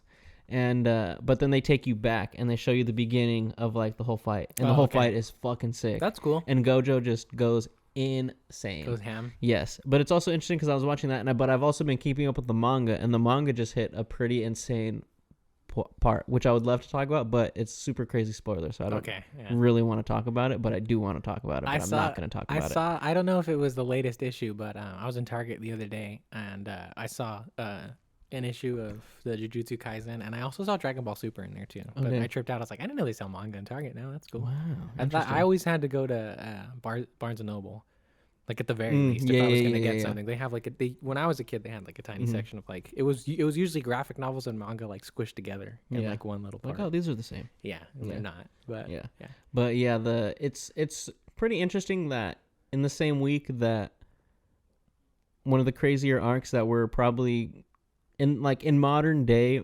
anime shonen anime that's like the Shibuya incident arc for Jujutsu Kaisen is one of the crazier manga arcs to happen within the last decade or whatever. And just getting to see it fully animated is crazy, and people are just gonna fucking trip out. Like people that are just fans of the anime that haven't read the manga are gonna fucking trip out. And they were tripping out last episode because some crazy shit happens that you wouldn't fucking expect. Yeah, you know, just because Gege Akutami is just a fucking goat writer and he just knows how to write some crazy fucking shit. And the same week where that happens in the anime, some crazy shit happens in the manga where it's like very equally and very comparable. You know, so I was just like. Crazy. This is a crazy week for me. This is a crazy week for my emotions. Crazy. It's a crazy week for my emotions right now. Absolutely crazy. But yeah, it was interesting going back and forth from like the One Piece anime to the Jujutsu Kaisen. Totally different. Totally different vibes. And I was like, wow. Yeah. I never realized how dark Jujutsu Kaisen is until you have it like, you know, you have that comparison. No, most definitely. Yeah. One Piece is a super easygoing anime. At least right now. I've heard it does get a little heavier as it goes on. Obviously, as like most stuff does or whatever. But yeah, holy shit, man. I've been absolutely in love. I just finished the East Blue saga. So that's that, and that takes place over the first 61 episodes. So they finally I've been getting down. I've been getting down hard, bro. Yeah. I think I've been watching for like the last 2.5 weeks. And I want to finish. Like, I'm going to make a hardcore push to finish One Piece. This is so funny because I was telling Buddy the other day at work about how you were watching it. And I was like, damn, I feel like this is the first time you've ever been like, hey, I'm going crazy. I'm going crazy with this show right now. I absolutely love it. It's very much either normally me that's say like, hey, I've been watching the show. This shit's crazy. Or Evelyn that's just like, hey, I've been watching the show. This shit's fucking crazy. No, I'm on crack with One Piece right now, bro. It's insane. That's good, dude. I spent pretty much all of my free time when I was in Colorado watching it because they had Netflix and it's on there right now. But yeah, I love it. I think that like the characters are like my favorite of pretty much like any anime that I've ever watched. Like I like them, but miles better than I like anybody else. Even Dragon Ball, which is like my OG goat, like more than anything. I like the action a lot. I think the gum fruit and like the like swordsman and like all of the different stuff going on is amazing. Like the vibe is way different, like you said, than anything else, right? Like I've never really seen pirate anime before. We're so used to like the Jujutsu Kaisens, the Narutos. Yeah, it's usually very like martial that. arts based, like more like Japanese culture, I feel like, type of stuff. But yeah, this is pirates, which is like I'm sure there were, you know, Japanese pirates and stuff like that, but it feels a little more like global than like other stuff. It feels a little more accessible, I think, in that regard. But yeah, I just fucking love it. I think Luffy's like the baddest motherfucker to ever walk. Luffy's dope as fuck, bro. I love Luffy. He is really cool because he is like that Goku type character. Yeah, where he's just like kind of just this happy-go-lucky guy. Yeah, he has this goal in mind, which is, you know, becoming king of the pirates. Yeah, but he's not like this. I'm gonna do some shady shit to make it happen. No, he's just like, I'm just going to be a pirate. Yeah. And what is his version of a pirate is literally like getting a crew together of like people that are his friends, his best that friends. Are his friends that he also wants to help them reach their goals as well, which I thought is very nice. Yeah, the whole show is literally just about like friendship, like having dreams and achieving those goals together. Exactly. Like that's pretty much all it's about. Exactly. And it's pretty wholesome, but God, I fucking love it. Dude. What tripped me out is it was so funny because it's such like a happy, like we were saying, it's such a happy series. Yeah. And then all of a sudden there's that one episode when they meet Usopp and there's like in the village, there's that dog that just sits outside of his owner's pet shop. Yeah. Just hella sad because the owner died. That's some wheat toast shit, bro. Let me tell you, shit gets dark, dog. I was like, why? No, yeah, I was like, why is this so really fucking sad right now? Yeah, no, I that's what I love about like everything in general about the pacing of the shows. It's like, okay, first let me start by saying like it's got its slow moments. It still has its anime moments, right? Where like the first like 4 minutes of any episode is like all recap and like the opening or whatever. So like that's not the best, but the like overall pacing of everything is really good because like the tragic stakes, like the level of fights, like how much of the crew it affects, like how deep it goes, like all of that just like slowly starts to get like bigger and bigger. And like what I really like is like by the end of the first saga, like everybody has like more or less come to terms with like their initial like tragedies. You know what I mean? So like everybody kind of like has like a fresh like plate with just their one goal in the grand line like in mind when they get there. And it's so good. Like I don't even know how to like explain it. I've been really, really flabbergasted. Dude, it's like, so good. It's crazy. It's really insane. Like I would agree with like a lot of what you say. Like from what I've watched, like it does have its slow like anime like filler moments, which you know aren't, which I don't feel like are bad. Like I feel like sometimes you can like with Naruto, like sometimes there are filler episodes where you're like, fuck, dude, this is ridiculous. This shit fucking is pretty nuts. Dragon Ball as well. You're like, what the fuck are these fools doing? They're this screaming episode? For the whole episode, and that's it. But I feel like everything is very intentional. Like they're doing shit that has to do with like their character, like building their character and expanding their, you know, just their beliefs and their ideas and stuff like that, which I think is really nice. Again, I just like the protagonist Luffy of just being Luffy's this guy awesome.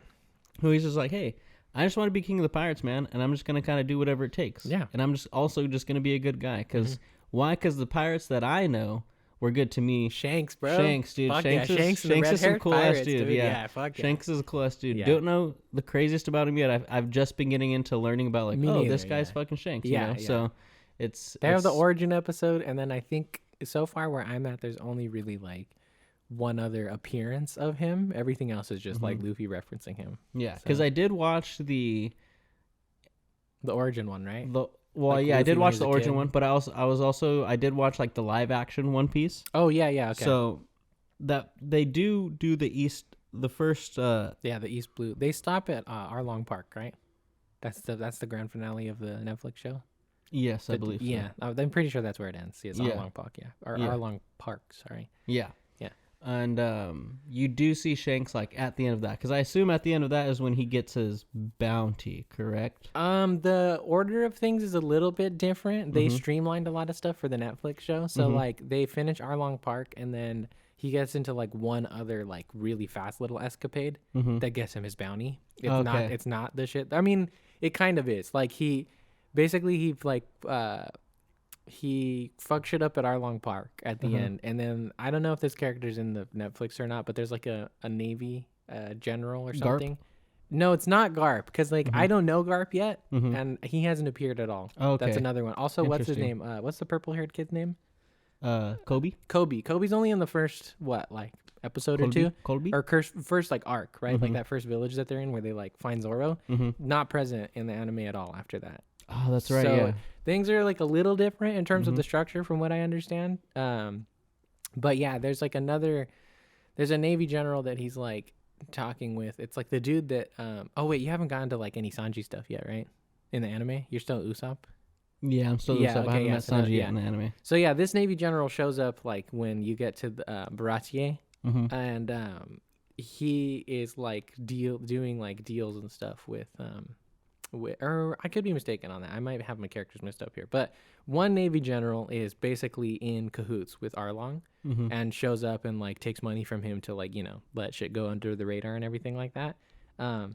But that dude gets his ass kicked after Luffy and the gang like beat the shit out of Arlong and everybody. And he's the one who gets pissed off and like puts the bounty out on them or whatever. Interesting. So it's like slightly different. Like I heard like Arlong gets introduced like at Baratier as well, which is like not in the anime. Like they fight Don Krieg during all the Baratier stuff, which like is he in the anime? Don Krieg is like the big dude who like has a bunch of guns all over his body and he has like unbreakable armor. I don't think so. He's way more ridiculous, so like I could see how they would leave him out of the live action. It might be a little bit intense. I think like I could see how from what I understand what they streamlined in the Netflix, I could see how it's beneficial. Like it definitely makes it a tighter story. But he has a bunch of guns and he has. you probably haven't met him yet. I think they might. I don't know. If you haven't seen Sanji or the Barati in the anime, then you haven't seen Don Krieg yet. He doesn't show up till after they get there. Oh no! I thought you were talking about in the live action. Oh, in the live action, I don't know. I haven't seen that yet, so I'm not sure. Because I'm trying to think. There is a character that does have guns. Where I was just like, damn, this fool just has guns, but I don't know if it's like that. If it's Don Krieg, Yeah. Because I don't know. I forget if they like say him by name or something like that. But. Maybe I don't know. Like I said, he's like, you remember? Have you seen the comic book version of Umbrella Academy? No. Oh shit. Okay. Well, the way Luther looks in that, it's like kind of how Don Krieg looks. Like he's really big, like ridiculously big. Okay, and he's then, like yeah, a probably full suit not. of armor, and he like has guns that pop out from all over his body, like secret spots that he's like hidden, like Gatling guns and rocket launchers and a bunch of like anime bullshit. He's basically like a Gundam warrior suit, but like a human. Interesting. Yeah. No, I don't think. Yeah, Again, but different. He might be in the live action. He might not be. I don't think so. Yeah, but it's I heard what's his name? I think it's Captain Kuro is in it, right? He's the guy that they fight during the Usopp stuff. He's like Kaya's butler. Oh yeah. I heard he's there. in the anime, right? Yeah. Okay. Which I thought was gonna be trippy because he has like the sword gloves or whatever, and I thought that was gonna be hard to do, but apparently they did it. No, I mean everything in the live action was honestly really fucking good. That's what I've heard. They, like the more anime aspects of it are either left out for like some of the stuff that just doesn't work, or when it is, it's like adapted well to where like it feels good. So Yeah. it seems like they're picking and choosing their stuff. Yeah, it was nice, dude. I was just like, oh damn, this is fucking. I'm enjoying this, and I'm not like, oh, this is complete shit. Yeah. No, yeah, I'm absolutely in love with it. It's insane. Like I don't know. Nothing else in that I've watched before like leads me from one episode to the next so well. Like I think it's so very watchable, like every single episode at a time. I do like the to be continued at every. It helps. I think it's a a psychological thing, but like it really does make you feel like, fuck, I need to see what's next. God damn it, something crazy is gonna happen. Yeah, because sometimes the cliffhangers are very apparent of like, oh yeah, you want to see the next episode because like you left off in the middle of a fight or something like that. But then other times it's just like a to be continued at the end of an adventure. Like they wrap everything up with like a certain island or group of people or whatever. And it's like to be continued. You're like, fuck, what's the next one going to be? Like, how do we get started on this or whatever? Yeah, it's crazy. It's fucking awesome. I like it a lot. Yeah, I've been after this episode, I'll probably go and watch more of the fucking anime because. Yeah, I was watching it before I came here. I'm gonna watch it when I go to bed tonight. Yeah, I love it, dude. Yeah, dude, it's solid, bro. It's something that I've been hesitant to start because it is just this. It's a very daunting task ahead of you of like, oh, there is 1,000+ episodes of this. Yeah, the Luffy versus Kaido fight I think just finally ended, and I think they're at episode 1070. I think they're 1070 episodes. So how long did that fight last then? A lot of episodes, if I'm not mistaken. Yeah, I have seen clips come out for it like pretty much all year. So like I think it's been taking place for like at least like 10 episodes probably. Wow. Yeah, I've been seeing clips from at least, they've been popping up on my feed at least the last few months. I've seen, I don't know if this is like a ultra instinct like sign type thing, you know, where there's like hints of the final form before he actually gets there. But I've seen like images of Luffy in Gear 5 since like last year, like in November. So Damn. I think it's been going on for a while. Damn. Wow. Yeah, it's awesome. I can't wait. Yeah, Can't wait. Yeah, I'm excited. I've been loving it. It's my new anime. That and Jujutsu Kaisen again. Jujutsu Kaisen shit is just like fuck, bro. It's so crazy. It's so fucking crazy, bro. Yeah. And the fight that just happened in the manga is just insanity.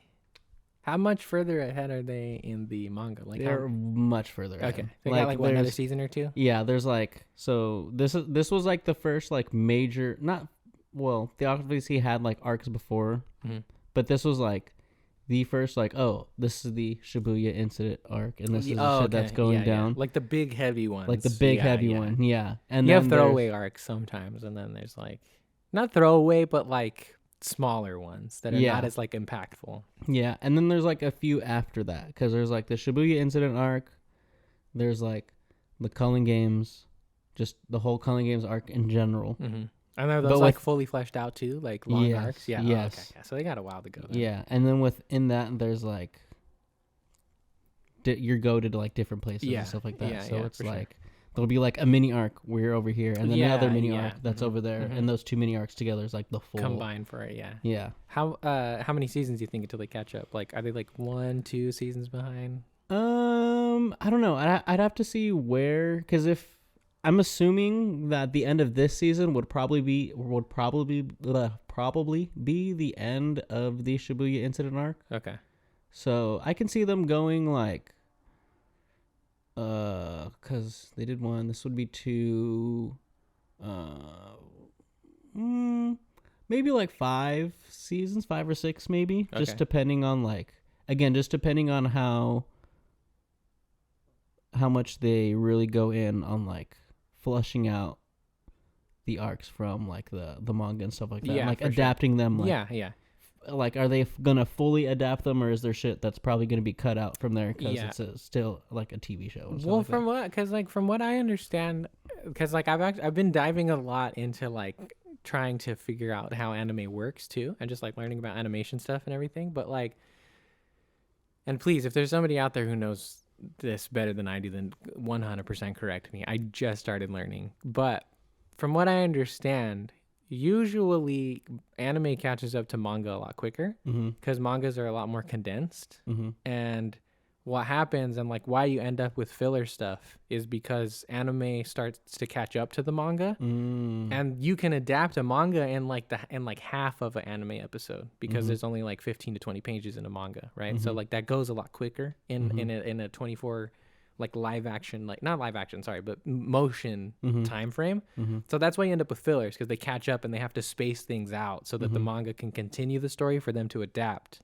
Otherwise they get too far.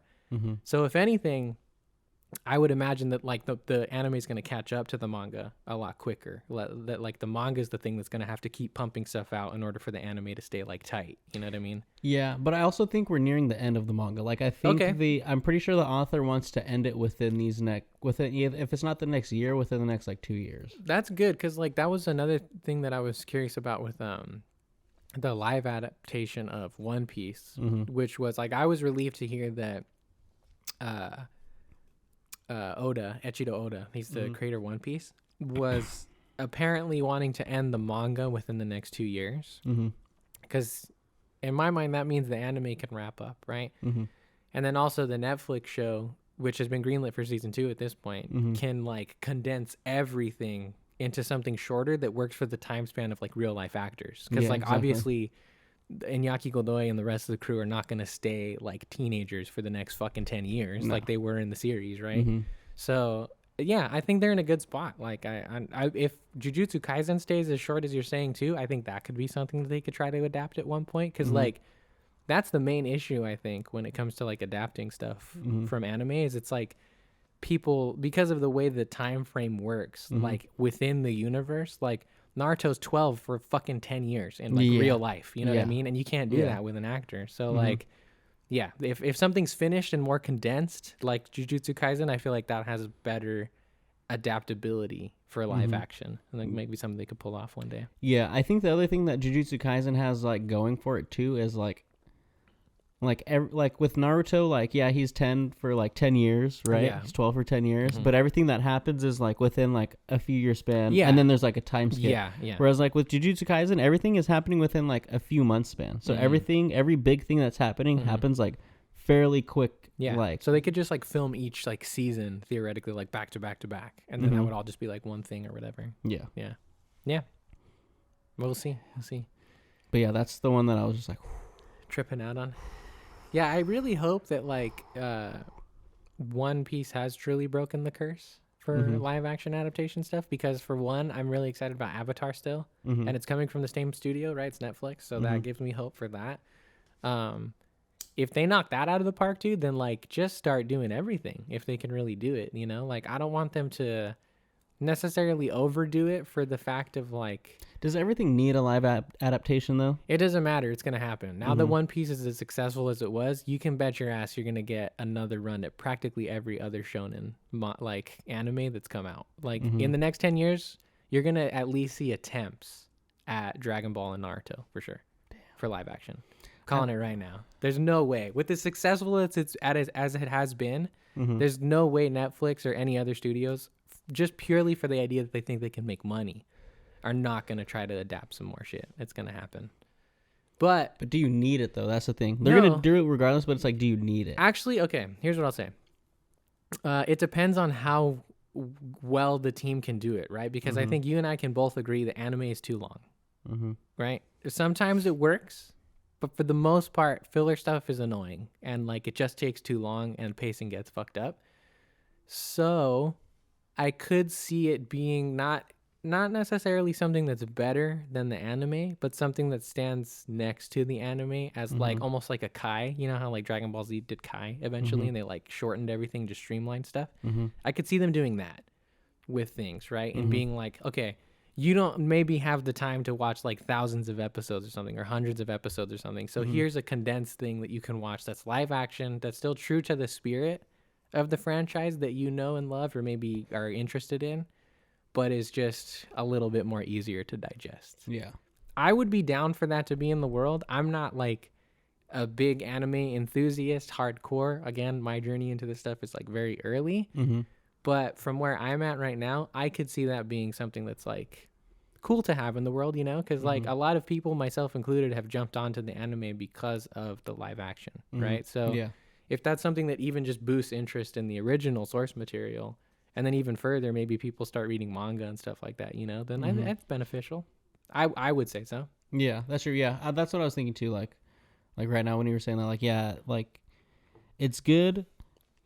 To me, it's good as long as it gets people into the source stuff, into the source stuff. Yeah, just because that's my problem with things. Like, I don't know, like just my problem with live action, like anime, is like anime is its own genre. I don't think everything that is animated needs to be made into a live action. Yeah. And vice versa. I don't think everything that's live action necessarily needs to be animated, even though I think it is way easier to do something live action to animation than animation to live action. I agree. But like, I don't know, like there is such a, like, to me when I watch an anime, like there's just a specific type of feeling I get from watching the anime that I don't necessarily get from like the live action. Like as good as the live action One Piece is, right? It's super solid.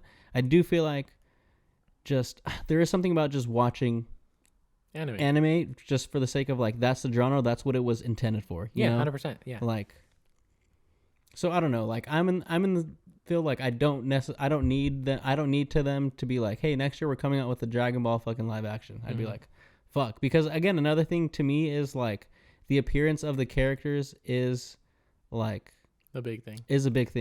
and like the art style of like the manga and like the animation is like a big thing, you know? So it's hard to translate that over to, you know, because I mean, yeah, I don't know. Well, I'm just not a big like anime to live action person. Well, to be fair, this is like one of the first, if not like the first thing to do it like relatively well, right? So like in 10 years we could be having a completely different conversation. Like they might continue to, because one thing that like I've seen in terms of the behind the scenes stuff of the Netflix so far is that they were smart about, they realized that fans want things to be like close and respected to the source material, but they're also not just going for it 100%, right? Like Usopp doesn't have a fucking huge nose. Like they understand the elements that don't work for live action, at least this team does, and how to adapt it for live action. I think I said that backwards. Sorry. They understand the elements that work in animation that don't work for live action, right?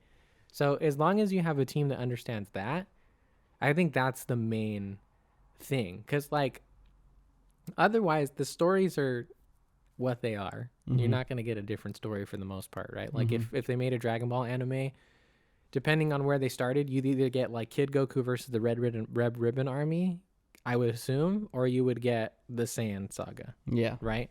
And like those are good stories. Like those are fine. Those are solid. So at that point you just have to find an actor that can embody the character well, which is hard because anime characters are over the top regardless of what way you slice it. Even like subtle animes are fucking ridiculous compared to like anything else live action, right? For the most part. So like those I think are the main two challenges. It's like finding somebody who embodies the character well and then actually adapting it, not just taking it and putting it in live action. You know what I mean? Because that doesn't work. That's why, that's how you get Dragon Ball Evolution. It's like that fool looks like a fucking idiot with his hair trying to look like Goku. You know what I mean? Like in real life and stuff. Like that shit just looks goofy. It doesn't look good. Yeah, and I think that's my thing is like, I don't like, I watch anime for the fact that it is so out of this world and not realistic and stuff like that. And when you try to make it realistic, it waters down the appeal of what it was before, you know? Yeah. Like, I like watching, like, it's, when I watch Dragon Ball Z, it makes sense that this fool just has a crazy ass haircut. Yeah, it doesn't matter. You know, it doesn't fucking matter to me. You know, so Vegeta's got the most hardcore Widow's Peak in history, bro. Yeah. Like Zoro in the anime, hard as fuck. This dude just has Zoro's just three sword style. Yeah. You know, my three sword style with the fucking sword in my mouth. Bro. Right? Yeah, good shit. Super sick in the anime. Yeah. Not gonna lie, when I watch it in live action, it's still cool, but it's just it doesn't look as cool. It's just like, damn, this fool really just put a sword in his mouth. Yeah, and it doesn't look nearly as cool. And like making that realistic is like, it's hard. It brings me out of it and it's like, well, okay, that's not realistic. Kudos to them for doing what they did, right? Yeah. But yeah, no, it is hard. Yeah. But you are just like, damn, you are just putting a sword in your mouth. One of the things that I also find troublesome about like continuing to adapt like the future stuff that's from One Piece is it's like already the show, I think in comparison to other animes, like leans into the fact that it's like a cartoon more than other stuff, you know? Like Luffy's Gum powers opens the door for like a lot of Tom and Jerry moments, like I've come to call them, right? Which is, you know, the like the wind-ups and stuff like that, like Scooby-Doo Saturday morning cartoon shit, which like you have over the top stuff, but it's not goofy like that in other anime, you know? So like it's already very cartoony as it is. So when they get into the more like, have you seen Chopper before? Tony Chopper, their doctor. I think he's their doctor that they find. He's like a little floating like furry creature that has like a top hat, and it's like, okay, that's gonna be hard to do. Like they have this dude named Frankie who's like, for the most part, he's like a built looking dude, but he's like 11 feet tall in the anime. Like he like towers over them on the Going Merry, you know, like, you know, so like those types of things are gonna be the anime only gets more and more ridiculous in terms of its like cartoony concepts. So it's going to get harder and harder for them, I think, to adapt those things into feeling realistic. Like as hopeful as I am right now, I wouldn't be surprised if the Netflix show doesn't make it anywhere near the ending of what like the actual anime or manga is. You know what I mean? Yeah, that's true. Because it does get crazy. It's going to be hard. Like I like transformations. How the fuck are you gonna do transformations and make them cool? You know, like you might be able to, you might, but it's kind of hard. I don't know how you're gonna make a dude just screaming there, like shitting his pants, and then like all of a sudden he has golden hair, like. And then just like the aura around it is also a big thing. How do you do that? How does it look? That gonna look? Yeah. It's a lot of questions. I'm hopeful they can do it, but it's just hard. It seems really difficult. That's what I started thinking about right now with like how would they adapt a Jujutsu Kaisen to live action. Yeah. And I wouldn't like it just because so much of what the art style is sometimes is showing like when they have their like cursed energy like aura emanating around like their hands and stuff like that. It's like, okay, how would you do that in live action? Yeah. You know, it's gonna be hard. Yeah, because that's such to me that's such like a big part of that. Yeah, you know, and showing like different objects imbued with cursed energy. You know what I'm saying? Like, how do you visualize that in a way that like feels authentic to what the art style is originally, but also feels grounded enough to not break your sense of reality while you're watching it with real people. This is I gotta use the bathroom, so this is the last thing I'll say before I think we should transition to what we initially planned on talking about. Exactly. But I think the main thing that I would like one day is for somebody to make either a series, a movie series, a single movie, whatever, that is original but has anime inspirations in mind. Because I think we've seen you can take anime elements and make them like work in live action. But the expectation of knowing what that looks like in animation, it like fucks with it so hard. So if it's just something completely new, brand new, that you've never seen before, that like is clearly trying to feel like anime, but is, you know, fresh and new or whatever, I think that'll work pretty good. Because like Creed 3 is like the closest I can think of right now. You know what I mean? That's like original, but trying to feel anime inspired at the very least. And I dug what was going on in those fight scenes. I could feel the influences that Michael B. Jordan's talking about and stuff like that. So I just learned recently that Alita Battle Angel was also an anime. Yeah. Because everyone's talking about, One Piece broke the anime to live action curse. Oh, but Alita Battle Angel is a raw ass movie. Okay, so that was the original. To me, that's the original. Nice. I think, but a lot of that movie is still like CG. Yeah, so it's like it's a 50-50. Yeah, but it's still like, if we're talking movies that broke the anime to live action curse, you got to give this one credit. Yeah, for sure. I feel it. I'm down with that. Yeah. I'm gonna go use the restroom. Could use the restroom, I could say, and then we'll probably move into some like trailer talk. You know, on some Aquaman dose. Oh God. We can keep that one short. Oh gosh, but yeah, guys. I hope you guys are doing good out there. I hope you guys have stayed with us through this just kind of random episode. Again, he went to Colorado, so I didn't want to be like, oh yeah, let's watch hella shit this week and let's watch hella movies, because you know we do have to sit down and watch the movies and really get our thoughts together. It's not just like, you know, I mean, a lot of times I will often say we do just like watch the movies the day before and the day of, and you know, have our thoughts, which I feel like is nice because you do get, you know, our candid thoughts and our realistic like reviews and like, hey, what did we think right after the movie, right after the show, whatever, blah blah blah. But I feel like it is probably better if we do watch it like at least a couple times and try to, you know, really gather some good thoughts together. So that's why this week we're kind of just doing like more of like a kickback. Like we're gonna watch some trailers right now. We're gonna obviously talk about Ahsoka episode 6 because that shit was fucking crazy. But again, we wasn't trying to overwork my boy over here. Also, you know, give myself a little bit of a nice little break this week. Go and see my friend. Didn't have to worry about watching too much crazy shit because I already watched all the crazy shit, you know. So, but yeah, let me know what do you guys like anime out there? What animes do you like if you do like them? How long have you been an anime fan, right? Did you just become an anime fan last year? During COVID, have you been an anime fan your whole life? And who got you an anime? Let us know down in the comments if you're watching this on YouTube. If you're on Spotify, sorry, you can't send me a DM. But what you can do is go follow us on Instagram at TH4TV, TOOHIGH4TV. And you know, that's the number 4. Signed it out, you know, when you write it out in school, if you're writing the number 4, you write it, you know, it's TOOHIGH4TV. So go and send us a DM on Instagram. Go tell us what you think. What's your favorite anime? Have you watched One Piece? Have you watched Jujutsu Kaisen? Have you watched Dragon Ball? Have you watched any of these fucking animes? Just let us know. We just want to know. We just want to know. Okay, Aquaman 2. Are we doing Aquaman 2 first? Yeah, I'm down. I probably should have used this time to like go on YouTube, but Oh, it's okay. but I didn't.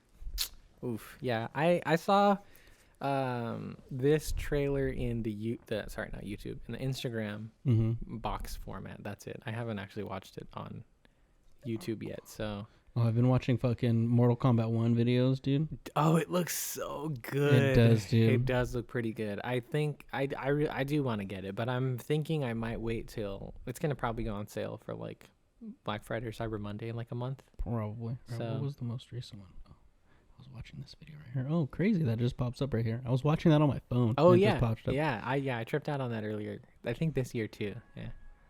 Oh gosh. Oh god, am I gonna have to fucking like mute this part during the fucking video? God damn it. Probably. Oh god. See, this just doesn't make any sense. Have you seen this trailer already? Yeah, Okay. a little bit. Oh hey, what's up, Rex? Jango Fett, Boba Fett, all clones over. I will say the suit looks good. Yeah, but it's like I like that it's the classic orange and like the okay. green. What in the fucking like Thor Love and Thunder shit is going down? It doesn't even feel like that coherent. Like it feels even more crazy to me than that.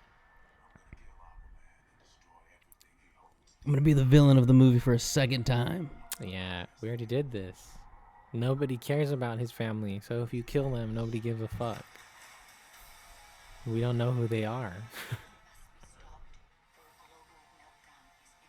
There's the political message of the movie. A global meltdown. Global warming. Oh, you look rough. Yeah, because you guys don't look like brothers at all, and you never would in any world. Hey, granted, they are like stepbrothers, you know? Still, it's ridiculous. They have the same dad. No, they don't. Yeah, don't they? No. Or they have the same mom. Tamara Morrison is Jason Momoa's dad. Okay, then they have the same They mom. have the same mom. Okay, so they Yeah. should look somewhat close. Maybe, I guess, whatever, genetics or whatever. I don't Yeah. buy it. King Arthur probably has some, you know, strong Some genetics, you know. He's got some swimmers for sure. Yeah. Boom.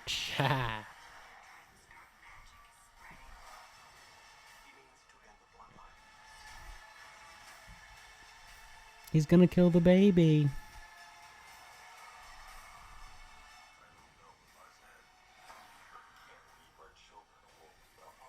Oh god. This is just like, I don't know, bro. You gotta unite the seven Amber kingdoms Heard, though. once again. Were you tripped about that or no? I was surprised. I thought they would have tried to cut her out of the movie completely. But she Yeah. gets mentioned in terms of I have a wife, and she also gets shown as well. Yeah.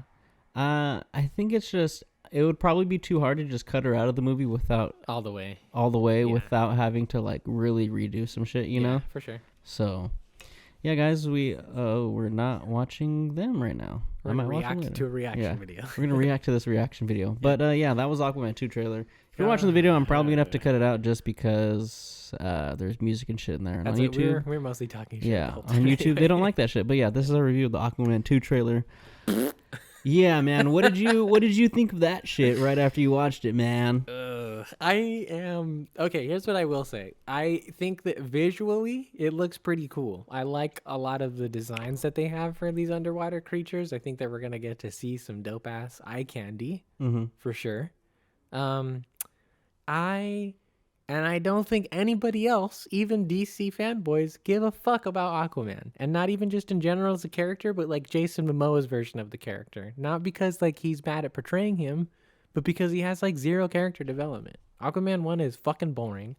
Anything he does in any of the other movies is just stupid.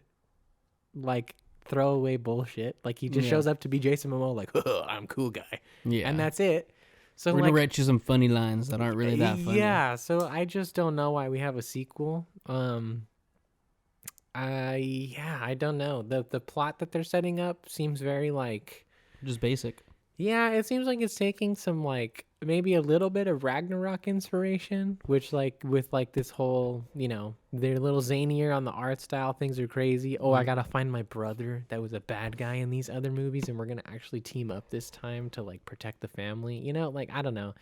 I am not excited. I will probably still go watch it in theaters. I'm not gonna lie to you, because like I do want to see the visual stuff on a big screen. I think James Wan has done some interesting stuff in the past. But yeah, this, people who pay attention on this podcast know this. I don't really fuck with the Snyderverse. I think it's a little too pretentious. I only like maybe 2 movies from it. So I don't care. This can die. I don't need Jason Momoa's Aquaman anymore. I'm fine. Yeah, I was for sure not impressed with the trailer. I mean, visually it did look pretty nice, but I feel like also other parts just look kind of like whatever. I don't think, like, especially if you compare it to like Avatar, right? Yeah. Way of the Water. You already had a CGI like that shit looked amazing. Yeah, it looked not beautiful. Gonna touch that. That's not gonna touch that at all. And I get it is comic booky. It's not supposed to be as grounded as something like an Avatar is probably supposed to be. Granted, Avatar is about like aliens and stuff like that, but it does have a more grounded feel with everything else that's going on. It's also just like, regardless of the genre it is, like people, the social narrative is going to have a hard time not comparing two heavily CGI underwater film movies that came out within a year of each other. Exactly. It's just going to happen. Yeah, I wasn't big on the previous Aquaman. Like, it wasn't my favorite movie. I didn't hate it, but I also just didn't love it. It was kind of boring. Yeah, it wasn't it wasn't the best. I just don't really like Jason Momoa's vibe as Aquaman. It's so weird because I feel like we've gone through like when we first met him in like Batman vs Superman, he was just like this super brooding like. Ugh. Well, he's not even in it really, right? Well, Batman vs Superman. In Justice League. In Justice League. When we meet him in Justice League. Yeah. He's just like, yeah. I'm Aquaman. Yeah. He's like the underwater Batman in that fucking movie, just super just like, I don't give a fuck. I'm Aquaman. And then he comes back, and I think he has some pretty cool moments in there, I feel like he was pretty decent in there. But then we get the Aquaman movie and I'm like, why are we doing this whole comedic, like, I don't know. Like, why are we doing the same thing that Marvel does, but we're just doing it way shittier? It's like they're trying to do Thor, I think. I think it's their attempt at a Thor. Yeah. They're like, oh, Jason Momoa is jacked. He has long hair. This is our... He's a big beard. Yeah, this is our Hemsworth over here, But it's just like, I really don't need this movie. I'll probably watch it too, just because, again, like, we'll probably all go. Yeah, I'm gonna go. I just want to see this shit on the big screen, but it's like, I'm not going to have fun while I'm watching it. I'm not going to be excited to go watch it. I'll be excited to go to the movies, but I'm not going to be excited to go seeing Aquaman. You know what I think it is it's like, while I can respect the attempt at trying to like bring the like kind of generic Pacific Islander Hawaiian surfer dude vibe to Aquaman, I don't think it really fits well. Like, I'm not a big Aquaman fan, so like I don't know what the reference for this would be in the comic books, but like he's just not regal enough for me. Like, I almost feel like Aquaman should be, instead of Thor, like an equivalent to like Black Panther, in the sense that it's like this secret world that exists on Earth that he's the king of. Yeah, exactly. He's royal, but he's just like, huh, that was fucking awesome. And it's like, dude, you're supposed to be a king, bro. Like, I get it. They're trying to make it more relatable, blah, blah, blah. But like, I'm sorry. Most people are not going to relate to Jason Momoa because nobody is Jason Momoa. And no matter how realistic of a circumstances you put him through, it's going to be pretty hard to relate to that guy because we don't look like him. We don't have what he had. You know what I mean? Like, so, I don't know. And it's just like, again, I know Black Manta is a big freaking Aquaman villain, but we literally just had him as a villain in the last movie. Yeah. We also had Orm as King Orm. King Orm. Mm-hmm. Yeah, we also had a villain as him. We also had him as the villain in the last movie. Yeah. He tried to kill Aquaman. Yeah. And then all of a sudden he's just like, hey man, I need to team up with you in this. It's like, all right, I'll help you. So like, yeah, let me just team up with my stepbrother that wanted to fucking kill me, all just because I am not like full Atlantean. Yeah. You know? Yeah. Like that works in Ragnarok because you have literally 5, 6, maybe even like 7 years of actual development between those two brothers. But like when the last time I saw these two characters on screen together was like 5, 6 years ago, and nothing has happened since then. You can't, like, that's a little hard to. I saw this Sam Witwer thing where he explained it really well when it comes to like Luke Skywalker and The Last Jedi, which like I like that movie, so I disagree with it overall, but I can hear where he's coming from, which is like if you do character development off screen, that's when people are gonna bat an eye. Like if all of a sudden these dudes are like down to hang out with each other, but the last time we saw them they were trying to kill each other, we as an audience are gonna be like, what's going on? What happened from A to B? Even if you do a flashback for me in the movie or whatever, like it's not gonna be as satisfying because I didn't actually see that happen. Yeah. Like Hera didn't all of a sudden start to like me until the end of the first movie, Yeah. and now all of a sudden we just have a kid. yeah, exactly. Yeah. Like it's like Just okay.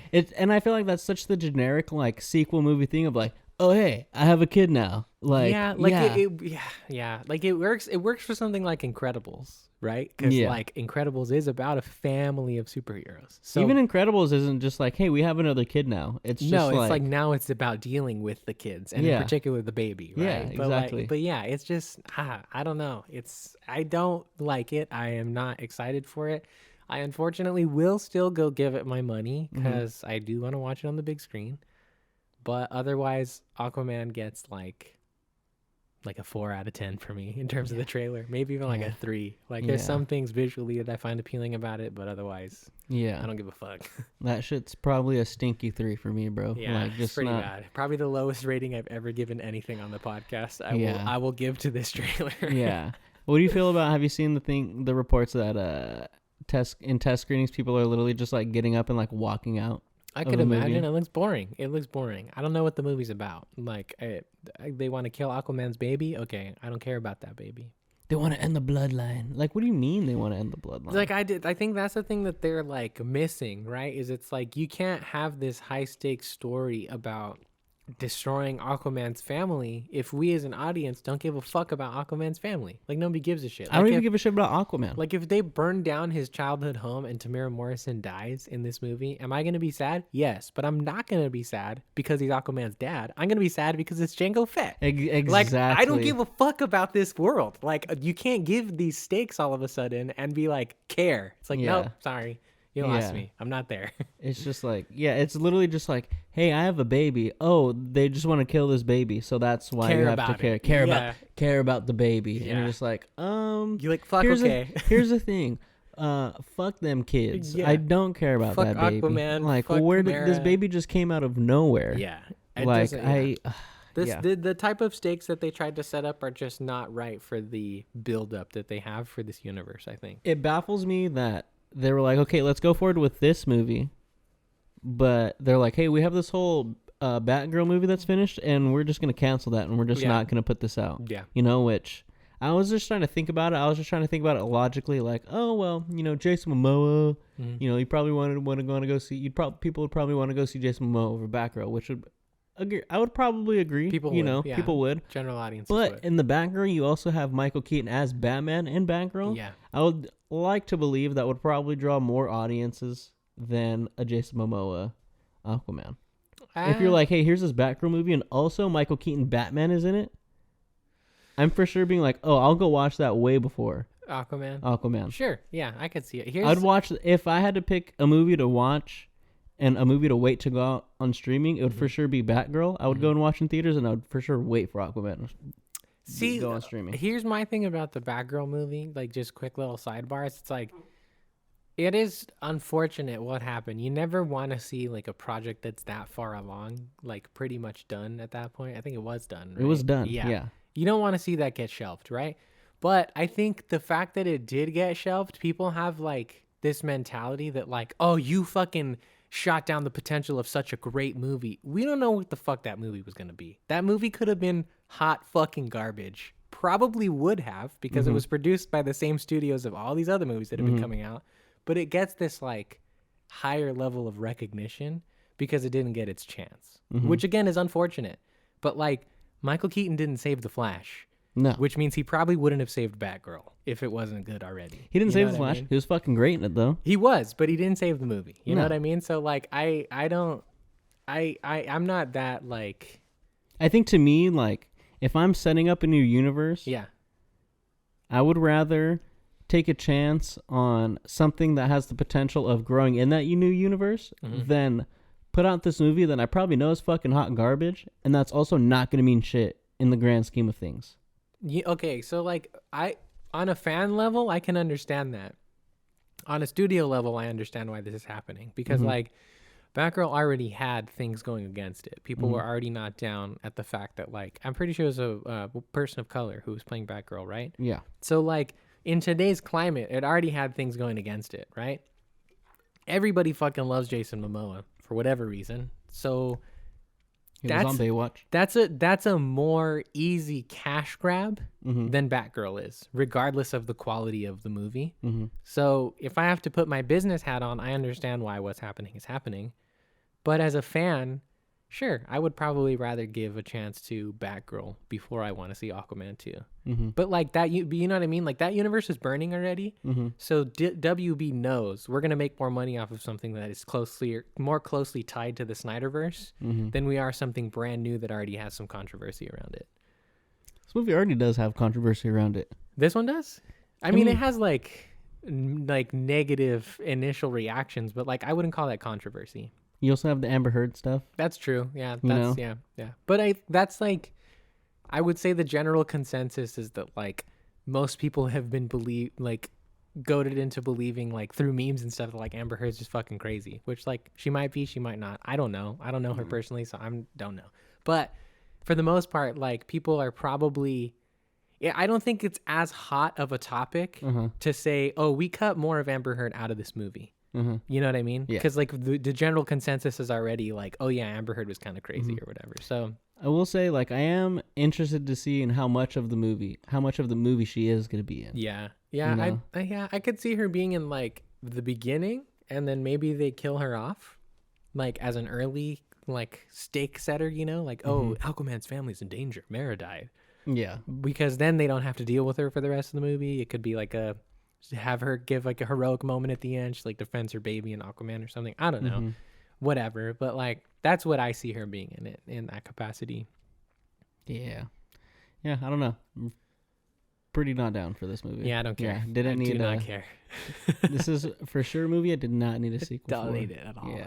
Like, I can't believe they had like planned on making spin-offs of this world. Like they were gonna do a movie about the deep or whatever it was. Like the creepy dudes that jumped out. Like you know what I mean? Like I don't understand where the appeal is at, and I don't know what numbers you're looking at, WB, that is like making you want to make more Aquaman properties, but like I don't think that's gonna be your turnaround. I may like if you're getting it out of there because it's like the last of your old shit that you need to just clear out, you know, it's a Blue Beetle type situation.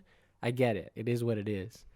But don't fucking sink more money into this shit, please. I just recast Jason Momoa as far as I'm concerned. I don't want him as Aquaman anymore. I'm cool off they've it. just turned Aquaman into like just a big joke. He's just a bro. He's just a a bro dude. that just drinks and gets fucking drunk. Like the end credit The scene for the Flash, Flash where he's literally just like, I'm just hella drunk and I'm gonna fall in this fucking puddle. See, like that's funny and that's cool and that has like I don't even think that's funny. No, but I'm saying that would work if Aquaman was already established in a DC cinematic universe as a dope, cool, solidified character. Then we would laugh at seeing one of our like most beloved heroes like drunk and passed out in a puddle, you know? But when you haven't set that up, it's like, oh, he was kind of already a loser. He just looks more like of a loser now. Like what are you doing?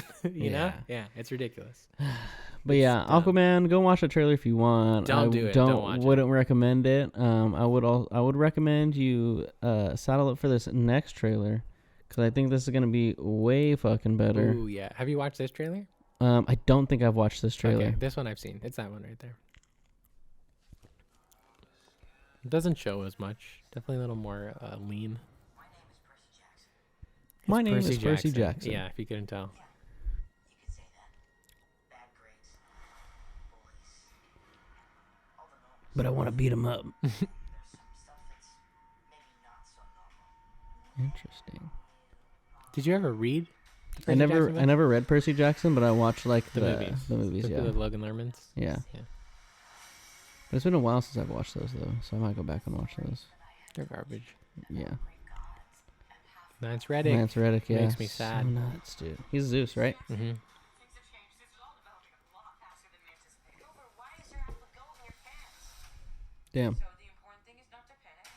The important thing is I'm a fucking goat, bro. Mhm. He's a satyr, bro. Mm-hmm. Chiron. Oh shit. That was They're just Roman soldiers. no Greek. Greek. Yeah. Oh yeah. The Spartans. Spartan. That was, if I'm not mistaken, I'm pretty sure that's Clarissa, who's the daughter of Ares, which that is Ares right there. Sick. I'm Aries. I ride a cool motorcycle. Yeah, he's badass. I wonder how far they're gonna go in this first season. Like they're just gonna do a book a season. How many books are there? 5? 5? In the initial story. There's a lot more now, but I can see that. I can see them doing 5 seasons. yeah. Nice 2-episode premiere. I didn't Mhm. see that before. Okay, so I will say this right off the top. I fucking hate that they're using that song, but I understand why. Because Percy Jackson's sword is called Riptide. Mm-hmm. So I get it, easy cash grab, but I fucking hate when they do that. Like when they take like a regular pop song Yeah. and they like make it all epic, you know? And it's like They're like, yeah, hey, so fuck, what song do we need here? And he's like, what's Percy Jackson's sword's name? Oh, Riptide. Riptide. Yeah. Ah, just look that up. See if Just get that's that the guy. song. You remember Yeah. that one Vance something or other came out? Like, yeah. yeah. It has nothing to do with this, but But you just do it. It's You called, know. yeah. I hate when they do that. But, I whatever. liked this a lot more. Looks good. I thought this looked really nice. I'm excited. I'm not as versed in the world of Percy Jackson as you are. I love Percy Jackson. But this looks good. I love me some Greek mythology. Me I too. love me some gods and goddesses and Yeah. stuff like that. I love Mhm. me a good pantheon of gods, you know. Yeah. So I'm all for this. Like I was a big I loved learning like history and stuff like that in school and Mhm. like Greek gods. Like I have a weird thing about like I would love to go back and just be like a fly on the wall during shit like yeah, that, you know. sure, So most definitely, yeah. so I love shit like that. I'm a big like mystical like medieval. I mean, not that this is medieval, but like a mystical type like yeah, shit, me too. you know? Yeah. So yeah. It's I- like I- fantasy world. Yeah, Yeah. big fantasy guy. So I Yeah. love shit like that. I love shit like Chronicles of Narnia and stuff like Yeah, that when I yeah, was yeah. younger. And this reminds me a little bit of that. You know, It's like a YA Exactly. story, a young adult story. Yeah. yeah. Walker Scobell. Yeah, he's awesome. freaking Great actor. super awesome. We So I'm loved excited. him, here at the. We loved him here at TH4TV. And We did. He gets our cosign. What was it called? Project Adam, right? Yeah. Yeah. Yeah, was or some the good Adam shit. Project. The Adam Project. The Adam there you go. Project, yeah. So he was great in that. So I'm excited to see him in this and something that's a little bit more like, a serious role. Not that he's probably gonna have his lighthearted moments, but Yeah. I love seeing him like, hey, let me turn my acting chops on right here and I'm not gonna be Ryan Reynolds. I'm gonna be Walker Scobell right Yeah. here. I'm gonna Or be hopefully Percy Percy Jackson, I'm gonna be yeah. Percy Jackson. Yeah, I think I think they picked a good actor because I think the Ryan Reynolds persona fits Percy Jackson. Mm-hmm. He is very much Harry Potter Okay. in the sense that like in the books, right? And that's great for me because I love Harry Potter. Yeah, but in the books, right? Which is that like I think a movie Harry Potter, for as much as I love the films as well, I think they're like really well done. Don't get me wrong. But Harry is fucking milquetoast in that shit compared to the book. He's just like a nice boy who happened to get like, affected by this dark curse. In the books, Harry's kind of a dick sometimes. Harry's a little bit more brash. He's a little bit more cocky at times. Like he definitely just say shit that's on his mind that's like a little out of pocket, like he's that rough around the edges hero. And that's very much what Percy is. And so I'm hoping that they stick with that in this because the movie adaptations did the same thing to him in the Logan Lerman one, which is that like they kind of toned back the more rough. You're gonna be our nice boy protagonist. Yeah. They had to tone back the rougher edges of him to make him a likable, easy vehicle for the audience, right? But we've grown and we've matured, I think, in general as like viewers over the last 10 years. I think like general audiences are now open to more complex characters. So I would like to see him portrayed faithfully, which is, he's a fucking hothead, He's Luffy, he's Goku, he's he's Harry. He's every other fucking protagonist that you could ever think of, which is like Because he's the son of Zeus, right? he's the son of Poseidon. Poseidon, okay. Yeah, he's got water powers, and so the whole thing. I'm a waterbender. He's a waterbender, bro. Yeah, the whole thing in Percy Jackson is that kids who are born with ADHD have ADHD. Oh no, I'm sorry, not ADHD. Dyslexia. Kids who are born with dyslexia have it because they are demigods. They're half-born children of gods, and because the reason why they have dyslexia is because they're meant to be able to read Greek, not English. So when they read words in English and stuff, it rearranges to what it actually means in like the secret Greek world that like exists underneath our society. Interesting. And so when that change happens, and when they realize that, they get sent to Camp Half-Blood. And at Camp Half-Blood, there are houses for all of the different gods. So all Gryffindor. you get, you know, all of your famous pantheon of gods, Aphrodite, Ares, Hermes, all of them, whatever. They all have kids all around the world because gods are horny fucks that fuck whoever they want. And they have kids all around the world who come to this camp and bunk together to be like bunkmates at camp and learn how to use their powers, right? Oh, so like, hey, what's up? You're my stepbrother. Yeah. And you're my stepsister. Pretty much. And yeah. you're also my Or stepbrother. half, yeah, because you have a different mom or dad, presumably, but you have the same godparent as the other people in your bunk. So the kicker with Percy is that the big three, Zeus, Hades, and Poseidon, decided a long time ago that they were not allowed to have children because of how powerful they were. That demigod children of those big three would be like way too unstable to try and keep control of. So when Percy shows up as the son of Poseidon, and like the house of Poseidon is like cobwebbed up and like nobody's been in there in like decades, the whole camp is like, you know, needs him to prove himself. He feels like he needs to prove himself, but he has his group of friends, blah blah blah, and you go from there. But it's pretty cool, man. It's really good shit. Oh yeah, I'm excited. Like I said, I'm a very big, like, I love me some Greek mythology. Yeah. I love me some Zeus, Poseidon, all that stuff. Like I love like Clash of the Titans and stuff like that. Yeah, so, hell yeah. I'm excited for this, man. I'm excited for this. I loved the movies when they came out. Like I would sit at home and watch those movies. So I'm ready, man. I'm ready for some Percy Jackson. Hopefully this is a good series. You know, like Disney Plus has been. You know, they did some pretty good series. You know, like they, you know, again, we do have our opinions on some that don't normally do very well in our eyes. But Yeah. I hope this is one that they get correct. You know, they get right. At this point now, I'm like willing to be, more often than not, like unless it's something like Ahsoka, like I'm willing to be cautiously optimistic about whatever they put out, because like Disney Plus has a good enough track record at this point of like mostly things that I like. Yeah. You know what I mean? Like there's more things that I like coming out of Disney Plus than things that I don't like. So Yeah. I'm always willing to give the benefit of the doubt to something new, especially something that I already have a lot of love for, like this series. So I'm excited. We'll see how it goes. This said what? December, right? At the Yeah. end? Yep. So we're getting it soon, man. It'll be over by this time next year. The first season will. So we're getting there. How long is it going to be? Like 10 episodes or something like that? I would say 8. 8? I think they're probably going to be 40-minute episodes, 42 an hour. That'll be 8 episodes long. So then do you think they'll do like a full book if they're only going to do 8 episodes, or do you think they'll do like half book and then half a book? I think they should just do a whole book. In the same thing, I'm of the mind that like the Harry Potter series should just do a book a season. Like you already can adapt. I would argue that you can adapt a 200 to 400 page book into a 2.5 hour movie and have it be effective. So if you have 8 hours, you got 4 times as much space. Like, don't stretch it longer than it needs to be for like details that don't matter. You know what I mean? Like, just condense it to a series, cut out what you don't need, keep it, and go from there. That's what I would like personally. A season, a book, and then you just get 5 seasons. It's tight. Breaking Bad is 5 seasons. Heralded the greatest of all time. Like, shorter is better. Leaner is better. Yep, exactly. Yeah. Hell yeah. But yeah, Percy Jackson, I was down for that. You guys really go watch that trailer. That one's good. If you haven't, go read the books. I haven't read the books. I might go back and read those before this comes out. They're easy reads. They're 4th, 5th, 6th grade level, so you can knock them out very easily. Easy money. Yeah. No. Easy fucking They're meant money. to be young adult books. They're YA novels. So. But yeah, man, shall we move on to some Ahsoka. Ahsoka? Oh my God, yeah. Ahsoka episode 6. Yes, this is going to be Craziness. our Ahsoka episode 6 review. So Ahsoka episode 6, we pick up right after where we left off in episode 5 with Ahsoka and Huyang in the mouth of the Purgle. Yeah. They're traveling at light speed, and a light speed that we've never seen before. It A lot looks of rainbow colors. fucking dope. It does look really cool.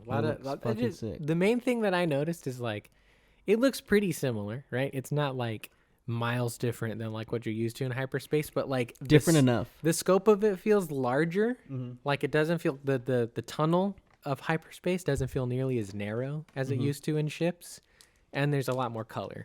Obviously, there's like a lot of rainbow flying through the spectrum and stuff like that. Instead of just your regular like white and blue. And yeah, you know? like stars passing by or whatever. Yeah, but yeah, it visually it's candy for sure. It looks real good for a Star Wars fan, man. It's But yeah, nice. we get set up with Ahsoka and Huyang. Huyang makes a comment of like, "Hey, I'm in the mouth of interstellar whale. You know Yeah. that travels in between galaxies. I Yeah. guess I have fucking done it all. Yeah, You know." And they're talking about Sabine. Ahsoka feels like she hasn't trained Sabine. She didn't train Sabine enough to make the decision that she made in the last episode, which was, you know, giving into the fact that she wants to go find Ezra Bridger and Yeah. giving over the map to the bad guys and stuff Yeah. like that. And Huyang's like, "Hey man, maybe she just had to make this, you know, Yeah. decision, you know? Like you can't I feel like that's a nice thing about that's the thing I always like wonder about Star Wars, and I always think about like, you know, that line was such a good line because it's like sometimes we feel like Jedi Masters have every single fucking answer, Yeah. you know, yeah, but they really don't. And something No. like that, you see Ahsoka like, like yeah, maybe, yeah. You struggle with it a little bit. yeah. Yeah, And then, you know, Ahsoka makes the comments about like how she remembers that, you know, Huyang used to tell her those stories like in the, you know, Jedi Temple and stuff Yeah. like that, like Yeah. about like Purgles and all that stuff. And Huyang's like, "You want to hear a story? Oh God. You want to hear a fucking story?" And then Ahsoka's like, no, I'm cool. But then he's like, you want to hear a story? Yeah, I know, And so yeah. she's down. And then They he's have like, some back and forth for a little bit, and then before we cut to the title scene. what does before he we see say? Like the Ahsoka. stories of like the galaxy, like part 1, 2, and 3 and stuff like that. Yeah, he talks about like those used to be some of your favorites or whatever. He's like, I think he mentions like how many there are, and Ahsoka says like one was always my Part one favorite is or the best. whatever. Yeah, So what is it? So that is for sure like a trilogy reference. yeah. in She's saying, Star Wars. I imagine she's saying New Hope is the best one, which is like an easy answer because everybody's nobody's gonna talk shit about the very first Star Wars movie. See, okay, but is part 1, 2, and 3 the trilogies, or is part 1, 2, and 3 the first 3 Star Wars movies that came out? I took it as The these whole are the trilogies? trilogies. Yeah. Either way, I think they went with the milquetoast answer, which is easy to just be like, no, the original's the best. See, and this is also this is another question I thought. Say this is the trilogy, like that's what they're saying, right? Part 1, 2, and 3 are the trilogies. Are they going in order of the way the trilogies came out, or are they going in chronological order of the history of the trilogies? So, Clone War stuff being part 1, New Hope and stuff being part 2, and then sequel trilogy being part 3. I think if you want to read it on like a meta level in terms of like they are referencing the actual trilogies that came out, I think she's saying the original trilogy is the best because that's the most agreeable answer. You know what I mean? Like I don't. But if they're saying it chronologically, I guess it could be like a weird blend of like a meta / in canon thing where like Ahsoka's like, no, my adventures were the best, so the prequel trilogy is the best, right? But I'm of the belief that like it's the original trilogy that she's talking about. Even more so, I think she's talking about episode 4, New Hope. I think she's just saying that first one's the best, you know, because it's Star Wars. You don't get there without that. But I don't know. It could be any number of things. I'm not sure. Yeah, no, I think it's for sure like the original trilogy that she's talking about. I just started thinking about it, and I was like, oh, Yeah. that'd be interesting if it was like she's being very self-referential and like, oh no, my stories are the best, you know? Well, that's the other thing too. Is it's like my dad said this, Diggs said this as well. I personally don't think that like Huyang is talking about the Star Wars movies, like, you know what I mean? Because it doesn't make sense. Like, how would he? If the movie, whether he's talking about them as trilogies or if he's talking about them as individual movies, like Huyang's not there to like document the original trilogy. Like, I don't think he's necessarily talking about the movies and like really talking about the actual movies and like, hey, this is what goes down in the eras of like what I'm talking about. Yeah. because we're not even to the sequel trilogy yet. I No, think it's yeah. more so of like the generic stories or the story names for the sake of Star Wars, like yeah. in like this episode that we have Yeah, are going yeah. to be the stories of blah blah blah part 1, 2, and 3. Yeah. But I do believe that is like Dave Filoni or whoever wrote in that Mm-hmm.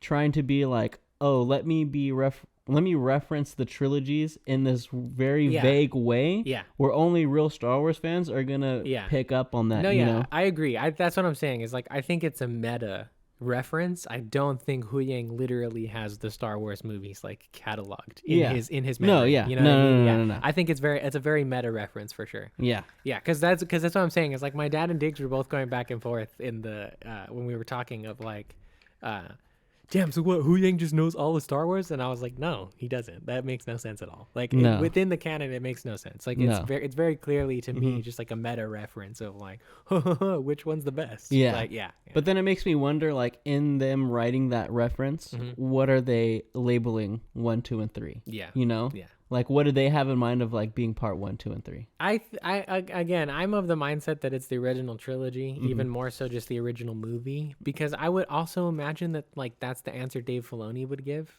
I doubt he would be so bold as to be like, no, my stuff's the best, or like prequel era's the best. You know what I mean? Like, I think in general, like regardless of who you ask, people might have their favorites, but everybody's gonna give props to the original trilogy. Oh, yeah. Because it's Star Wars, man. Like that's, you don't have it without those movies, you know. So I think he's referencing the OG stuff. But oh, yeah, for sure.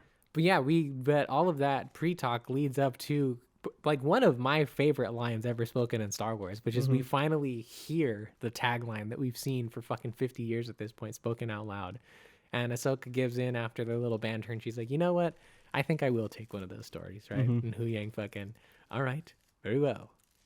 A long time ago, in a galaxy far, far away. It was Dude, so I was great. like, oh, dude, tears started forming in my eyes. I started freaking out, dude. It was amazing. It was so beautiful because it reminds me of, like, a Charlie and the Chocolate Factory or, like, a Grinch, right? Where Yeah. right before you get the narration of, like, this is the world we're entering in. Yeah. And it felt like that. It Yeah. felt like we were... Like story time. yeah, it felt Yeah. like we were entering a story.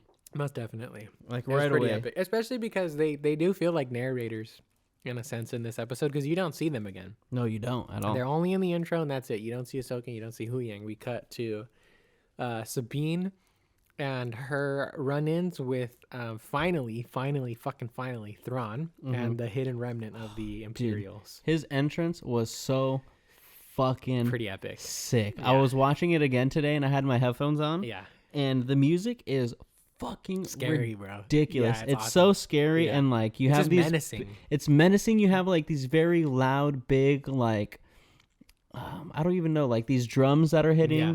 but they feel like some like war drums, like Yeah. drums that you would hear like right before people will like enter into battle and shit like that. Most definitely. And it felt like I don't know if they like distorted them or they added some like synthy layers under it to Yeah. make them sound like a little beefier. Yeah. You know, but I was hearing that and I was like, damn, this is They feel fucking chunky, sick. yeah. And then you also have his huge army of Yeah. fucking stormtroopers who we'll get into if we think they're resurrected or not. Yeah, yeah. But they're Thrawn. Yeah, scary shit. Thrawn. Yeah. Thrawn. I was Yeah. like, fuck. Yeah, they feel very ancient army, Spartan, Roman, whatever influence to me, especially with like the new mask that the guy has, which personally I think looks fucking stupid. You think it looks dumb? I think it looks fucking dumb. I hate it. I do not like it. But I think he's cool. I like that we have a stormtrooper character that has a little more agency and is like an actual Enoch. like ranking officer. Yeah, a in like biblical reference. yeah, I think his helmet looks fucking dumb though. Do not like it. Yeah, it was shocking to me. I think it's out of place for Star Wars, that's all.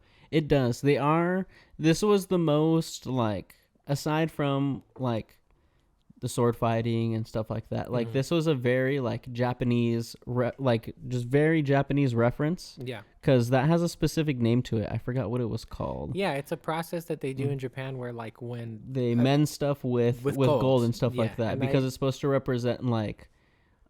what is it, like the hardships and stuff, like you're supposed to have Yeah. like hardships and stuff like they in your help life, form you know. who you are. Yeah, exactly. And I think it even, like, beyond that, too, it's like the eventuality that, like, the more hardships you have, the more like divine or whatever, Yeah. golden and shit you'll Fixing become. with gold Japanese. Yeah, there you go.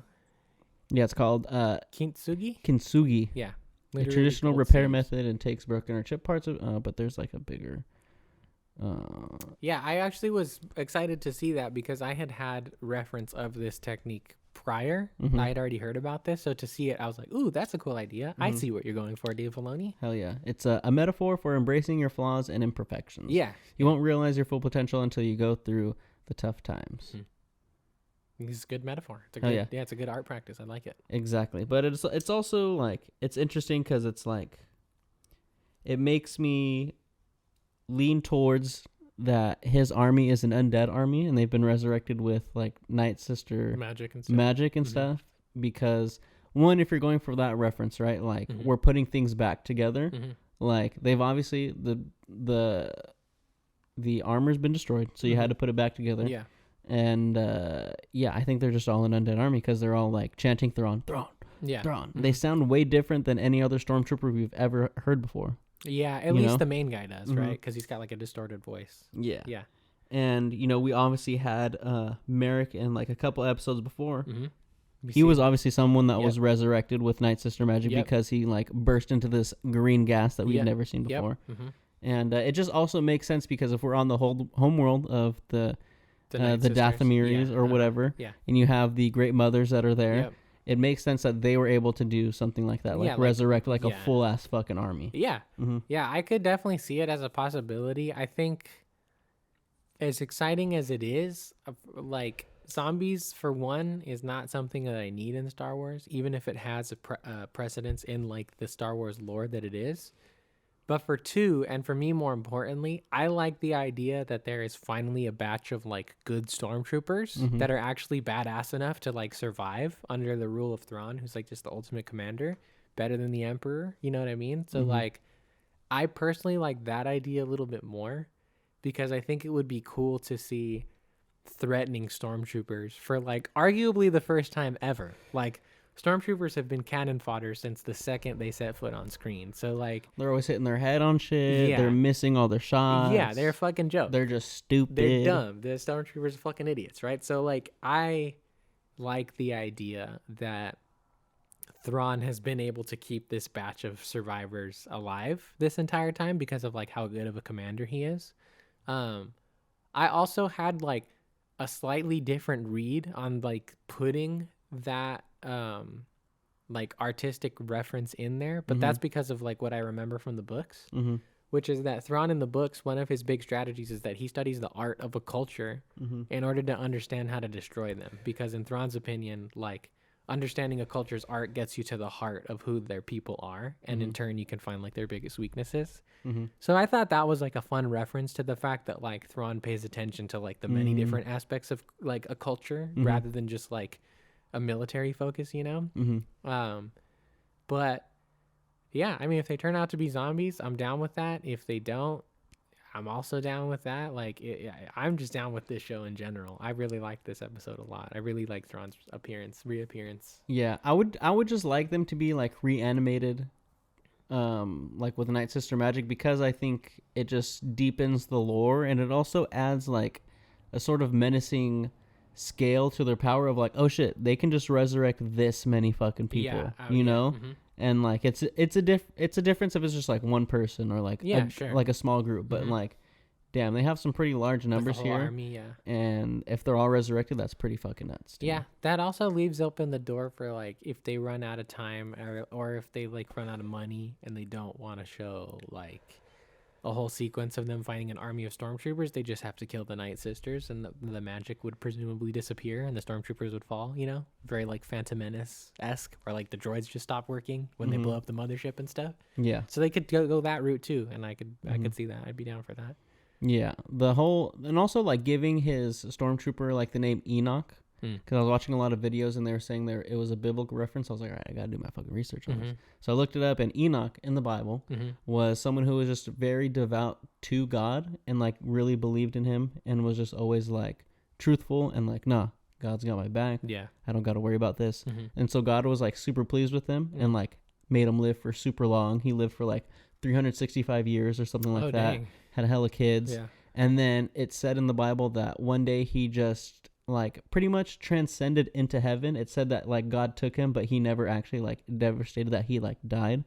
So it's believed that he was someone that like transcended death and God took him away because he was so like devout that he didn't want him to experience death. Yeah. So maybe Enoch is just beefed up with some fucking Night Sister magic because Yeah, I could see that. Like a like, twisted read on like the classical biblical. yeah, he is so yeah. devout to Thrawn and Yeah. what Thrawn believes that Thrawn's like, hey man, here's a little Zenkai boost right here. Here's a little for power sure. up for Yeah, you. for sure. Yeah. No, yeah, I could see that. I like that idea too a lot. Mhm. Like I think that's a cool twist on like an like I like any like I've never read the Bible before, and like I'm not big on like organized religion. I believe in faith 100%, but like the Bible is a story in my mind at the end of the day. And from what I've understood, there's a lot of really good stories in there. So like more often than not, I enjoy references to the Bible, whether they're like full on like adaptations or a twist on it, which like I would hope they would do in this scenario. I think that would be cool. But yeah, I'd be super down for that. I think that would be cool. Hell yeah. I think there's a precedence for it. But yeah, Thrawn also enters with the sickest fucking line that I've heard in a fucking while that's of like a pretty bad crazy. guy. Yeah. So he just walks up and he's just like, what was first just a dream has become a frightening reality for those who may oppose us. Yeah. And that's just to be like, oh, hey, instead of being like, hey man, what's up? You're just like, no, those who oppose us Yeah. are going to die under my fist. Yeah. So like, that's like the same type of shit. No, bro. it feels very much like a step up from I Am Inevitable, Yeah. the Thanos line, you know? Like, it feels like this is the sophomore version of Yeah. that line. Because, like, that was already a hard-ass line for Mm-hmm. a villain to say, you know? This is just like that, but, like, with grammar and, like, intelligence involved. And I like it a lot. I agree. It's pretty, it's pretty damn good. Thrawn's like, hey, I love sentence structure. Yeah. So here's what I got for you. Yeah. No, he is. He's the only member to be double casted, which is a feat of his own. Everybody else was recasted, and he is the only one to play him live action and animated. I guess with the exception of Zeb, but Zeb is also technically animated in the live action as well. Yeah. So you know, take that for whatever point you prefer. But he's doing a fantastic job. Oh, dude. I think he's absolutely amazing. I think he's killing it. He's like for people that haven't seen like Rebels, I think he easily just automatically goes up into like one of the top villains like already just because of how menacing it is. Yeah. He is, you know, how methodical he is. You can tell just by like the way he talks and like his plans that he have. Yeah. When he is talking about how he lets Sabine go off on her own to go find Ezra. Yeah. He's honoring, you know, the deal that she had with Balin and whatnot. Kinda. Yeah, kinda. And so basically, he's just gonna send out some troops to help Balin and Shin kill her and Ezra once she finds Ezra. And he's just like, you know, send out two squads. Blah blah blah. What he does was like, whoa, don't we need more? And he's like, no. Yeah. Yeah. It's like we lost a lot of people already. Yeah, If so- they get stranded or if they die, doesn't fucking matter. Yeah. We just need to get out of here. So two's fucking good. Yeah. And that was just like, whoa, okay. Yeah. You know, because he's not taking shit. He's just automatically like, nah. And he has like a reason to his, Yeah. you know, plans, you know. Yeah. He's not just trying to go over the top and being like, oh, yeah, let's send everybody so we can just Yeah, murder them. yeah, He's most just like, definitely. our first priority is to just get the fuck out of here. Yeah. So whether they die or they don't die, Yeah. I could give less of a shit. Yeah. I will say this is like the more and more the season goes on, the less and less I would recommend jumping straight into this without having Rebels reference at the very least. Because like you're right, like the writing there is good enough and the acting there is good enough for you to feel that like Thrawn is a menace coming into this blind, but it's nowhere near as satisfying as like watching this and experiencing this as the return of Grand Admiral Thrawn. And like, yeah, dude, like, oh my God, he's killing it so hard. Like the acting is on point. Lars. Visually, he looks really good, I think, which like I was a little worried about. Like I was wondering how they're going to pull off a blue dude with red eyes, but he looks scary. Like Yeah, he he doesn't look does. goofy. He doesn't look like a blue man group. Like He does He got a looks little. scary. He does got a little belly. He does got a little belly but on him. that's part of his suit. That's Yeah. not his like physicality, if I'm not mistaken. Because all of the admirals get the belly when they put the suit on. That's just how the uniform is, I think. But yeah, I like what they're doing a lot with Thrawn. I was super down with what they did with Sabine immediately after. I thought her little cow Mando escapade was cool when she got to, ride out on the thing. She has her cape, using all of her shit, lightsaber blast or whatever. Great fight scene, super cool choreography. I was really down for that. I liked that. I was glad that we finally got a little bit more insight into what's going on with Balin. And I am a little confused as to what's happening, and I'm like also slightly worried at the same time, but still intrigued at the very least. Yes. Yeah, because in this episode, Balin starts to make reference to some ancient thing that is calling out to him to end the cycle of the light and dark battling against each other, and this constant Jedi rise, dark side falls, dark side rise, Jedi fall, blah blah blah, over and over again. And I don't know what they're referencing. The only thing that comes to mind for me in terms of what they could pull for like the EU is Abeloth. That's what I was researching, and that's what I was hearing too. But I was like, damn, that is like... That's a little too crazy, I think, for where we are. Personally, I think that's insane, because like Luke Skywalker at like maximum EU power has a hard time fighting Abeloth. Like, that's a hard fight for him. I think it'd be a hard sell if like all of a sudden Ahsoka Tano could take him. You know what I mean? Even where she is now is like Ahsoka the White. So yeah, I don't know. I think that whatever's going on with that is set up for whatever the Mandoverse movie is going to be. I think like whatever thing that Balin is trying to get to is going to be the ultimate evil or the ultimate MacGuffin or whatever of whatever that Mando movie ends up being. But yeah, I don't know. We'll see. Like I said, I'm intrigued. I personally see the seeds being planted of like Shin turning back to the light, or maybe turning to the light for the first time, or at the very least disagreeing with her master and what Thrawn is doing. Yeah, because she does kind of have like, she is taken back a little bit when they first let Sabine go. Yeah. And then she's like, she's on a fool's errand, and then Thrawn's like, yeah, cool, you guys can just go and murder her. Yeah. She's like, whoa. Yeah, like, aren't you gonna honor like your promise to her? Yeah. And he's like, yeah, we are, but we kind of are, but we're kind of not. Yeah. We're gonna let her find Ezra, but once she finds him, kill both of them. Yeah, she has, even though she's like fighting for the like wrong cause, like the bad side or whatever, the dark side, she has like moral integrity in the sense that like she doesn't want to dishonor deals. She thinks it's wrong to backstab people still or whatever, blah blah blah, right? So yeah, I don't know. I could see her again at the very least, maybe not becoming like a full-fledged Jedi or anything like that, but disagreeing and going against Thrawn and like maybe Balin, depending on where he ends up lining up. Because for him right now, it's still a mystery to me. I don't really know where he falls on the spectrum of light and dark. I'm pretty confused. I don't think he's fully light. I don't think he's fully dark. I'm like, from the dialogue, I feel like he definitely considers himself more than a Jedi, right? Yeah. Because I think he literally says it, right? Or he says it to Shin, yeah, because she mentions like, oh, like, do you know the one she seeks after? And he's like, Bridger? Nah, like, he's a young, a Boken Jedi. Great term. I'm glad we have something now. Exactly. Yeah. And she's like, oh, like me. And he's like, no. You're meant to be more than a Jedi. Yeah. So... yeah, I don't know. Like I'm like you. I am very intrigued. I'm interested. I have been interested because I think they are like some of the more interesting characters, like new characters that we've had introduced like in quite a long time. You know.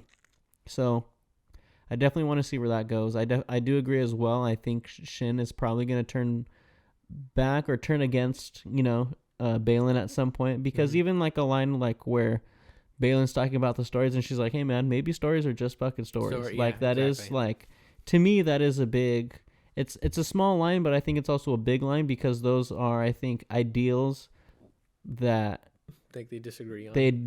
Those are big ideals that they very much disagree on and clash with each other on, like. See, but then like, Balin's reaction to her response also again keeps me confused about him, because when he talks about it, he seems very like fearful, or like he believes in the stories very much. And then she gives her counterpoint, and he's not like, no, you're a stupid Padawan. He's like, yeah, you might be right. Shut the fuck up. Yeah, you know what I mean? He's like, yeah, hey, I could be wrong. So like he's confusing in terms of where he's at. He does very much seem to me like a gray Jedi. Honestly, or like a gray Force user, whatever you want to call it, because like Ahsoka's not a gray Jedi. She's not. I'm sorry. Ahsoka the White. She's not. Even when she was Fulcrum and Abba, she's not a gray Jedi. She's a Jedi. She fights for good, very clear and plainly. Like there's nothing gray about her. Yeah. She's a black and white character, and she falls on the white side of things. But Balin, on the other hand, might be the first true gray Jedi that we have, because he is kind of like bound. It seems from what he set up in terms of what he said his goals are, it seems like his path is purely based on, I will do whatever path the Force takes me on to get to this point that I feel it's calling me to, which will help me bring true balance to this cycle of light versus dark, which seems very gray to me. I think I can see that. I personally, like, when I read his character, I feel like he is a little bit more leaning more on the dark side, just because I feel like everything to me, every time when he's talking about his plan, it always comes back to like a certain amount of power that he has to try to obtain. You know, like when he's talking about like when Shin's like, oh, maybe we should like when we're gonna like when we side with Thrawn, like blah blah blah, and he's like, oh, that kind of power is like fleeting. You know, it's like what I'm talking about is true power. Exactly. And then when she's talking about, oh, maybe we should leave with them, and he's like, nah, like they're leaving like a certain level of power here. Like, don't you feel it? You know. So I think to me, like, I feel like he's a little bit more on that dark side. You know, where he's just like, oh, I'm trying to be. I'm trying to do what I'm trying to do for my twisted sense of like, oh, this is good. But I need this power to fucking get there, you know? And that's the difference, you know? Yeah, no, I agree. Because, like, what I was going to say as well is it's like, I think he sets up his intentions on the surface very well of, like, I'm doing this for that. There's, like, there's a grudge that he has against the Order or against a particular Jedi. Maybe it's Anakin. Maybe it's something to do with those Arabesh tattoos that you sent or whatever. I don't know, but there does feel like some kind of personal level to his quest that hasn't been revealed yet. Like his motivation, you know what I mean? Like I think his motivation doesn't feel like it comes from a centered place. It feels like it comes from a place of like fear, resentment. Yeah, you know? Exactly. He has a grudge. He's got a grudge against someone or some group of people or something that I assume we probably know from Star Wars history. So, well, I think it is the Order, you know, because like when him and Shin have this like moment when they're like inspecting like, you know, the freaking people that fucking Sabine killed, like the new people that we see on this new planet, you know. And she's like, oh, do you miss the Order? And he's like I miss like the idea of it, you know. And like I think what happened with him, right? So he saw the Jedi Temple burn. He saw like the change that they went through. You know, he was probably brought in as a Padawan and trained to believe that he's like, I'm a peacekeeper. I'm meant to do this, meant to do that. And all of a sudden there's this sudden shift and like, oh no, you got to be a warrior, which goes back to like the previous episode of like, you know, Ahsoka going back on her past and Anakin explaining to her like why he has teachers, stuff like this. Like maybe he didn't get taught that. Maybe he was very much kept in like the dark of like, oh no, everything's all good. Like, don't worry about it. This is, you know, we're still peacekeepers. Like a shock to him or whatever. Yeah. Especially when like when everything you believe is on, everything you think to believe is on your side is all of a sudden just your enemy, you know? Yeah, I wonder like how old they have him in mind, you know? Because like I'm curious to see how old he would have been when the like Order actually fell.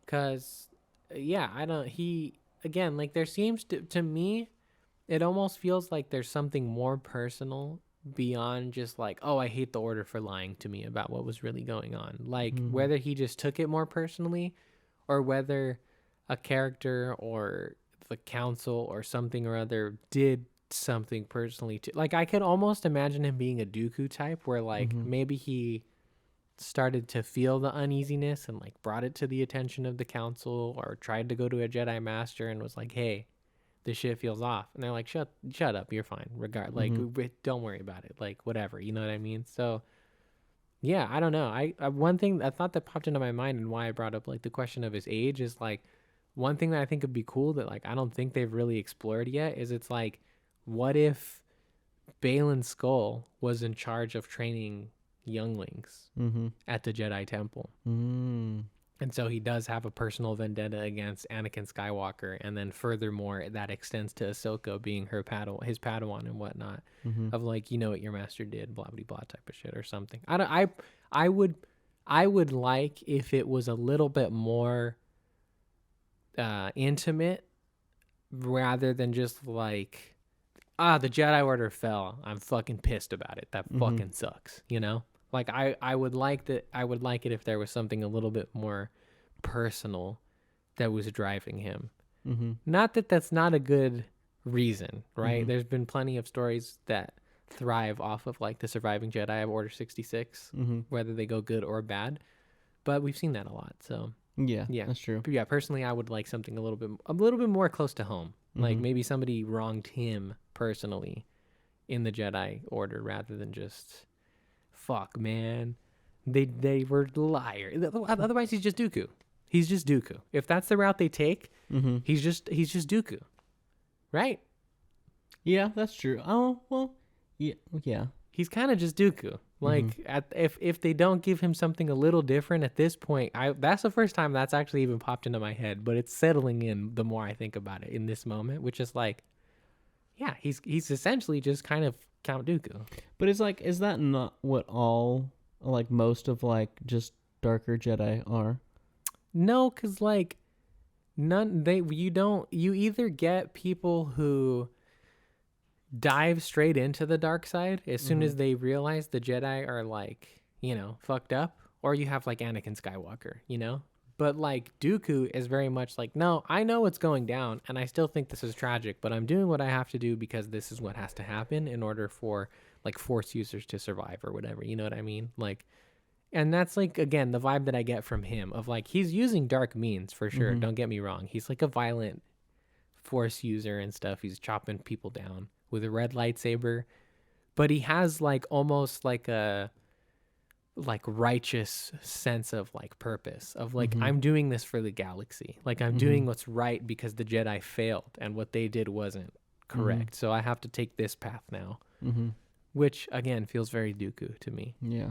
Well, yeah, maybe he was like a survivor of Order 66, because Thrawn does make the note of like, oh, Baylan Skoll, so you mean General Baylan Skoll. So obviously he was like a little older. He was a little bit older. Yeah. He was, you know, had his wangs, you know. He freaking had a little bit more experience in the Clone Wars, you know, enough to be a fucking general. Probably had his own squad that maybe just turned on him and was like, whoa, what the fuck, you know? Had to fight his way out of it. Yeah. So I could see that. But yeah, I'm very curious on how old he was. During the because Clone he's pretty Wars. old right now. Yeah, he's got white hair, so he can be anywhere from, I would say, 40 to 60. But this is also after all of like Return of the Jedi.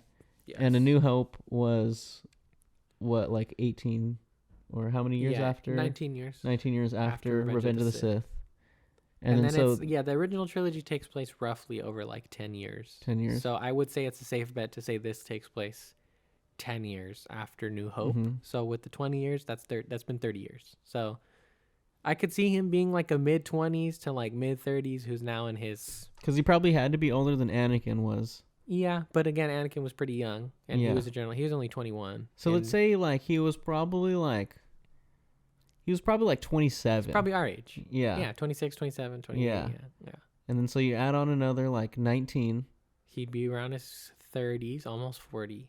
So plus another 10 years. He would be 46. Yeah. Plus another, so 50. Yeah, okay. In his 50s, almost 60. Okay. Yeah. That looks right to me. It's a math podcast, motherfucker. Yeah, that's right. God damn it. We're doing the math. We're doing the guys. Maths. Yeah, so it makes sense. That seems about right to me. That he would be, a knight. Maybe not a master, but he was a Jedi knight. He was knighted, did his thing, got his Padawan braid chopped off, and he was leading clones in the Clone Wars. he was probably very devout to, because being a Jedi is pretty religious, Oh yeah, so big he time. was, very devout Yeah. to his religion, and then all of a sudden they're getting involved in like political aspects when they're not supposed to, Yeah. and they're really just supposed to be keepers of the peace, and Yep. then that'll fuck somebody up. Yeah, no, for sure. But yeah, we get again a lot of a good chunk of like some backstory for them. Ray Stevenson killing it again. Yeah, bro. the acting is on another level for the whole series in general. Like just the way when Shin asks him like, "Do you miss it?" and the way he says like the look in his face that he has, like Yeah. you could tell he's reminiscing on Yeah. it and reminiscing on the aspects that he did miss. Yeah, But then switching it right away, and he's like, "But the weakness, like, yeah, nah, it's like I really wasn't good. down for that Yeah, shit." yeah, So good, yeah. bro. No, super good. Yeah. But yeah, we transition back to Sabine, and she comes across some fun new little alien additions to the Star Wars universe. The noti. The Noti, is that what they're called? Yeah, Okay. on the because I watch everything with the captions, and that's what it says. Oh, like, okay, the yeah. noti, the Noti noti speak or language. whatever. Yeah, okay. Mhm. Yeah, I like them. I think they're cute. I think they're cool. I think they're a great addition to Star Wars aliens. I think they fit within the universe very well. Mm-hmm. And I like going back to like aliens that speak a language that you don't understand in Star Yeah. Wars. It reminds me of like the Jawas, of Mhm. like you just have this Yeah. and they Reminds just me of like the Ewoks and stuff yeah, like that too. exactly. Yeah. It has an established area within Mhm. Star Wars, and I think this just adds to it. They fit in that category for me. And yeah, eventually they lead us back to what I thought we were not going to get until the end of the series. And we get the reveal of motherfucking Ezra Bridger, bro. Ezra Bridger. Ezra Bridger. Yeah. They go, Ezra Bridger. They're like, Ezra Bridger. Ezra Bridger. Yeah. Yeah. Which I was happy to see the reveal.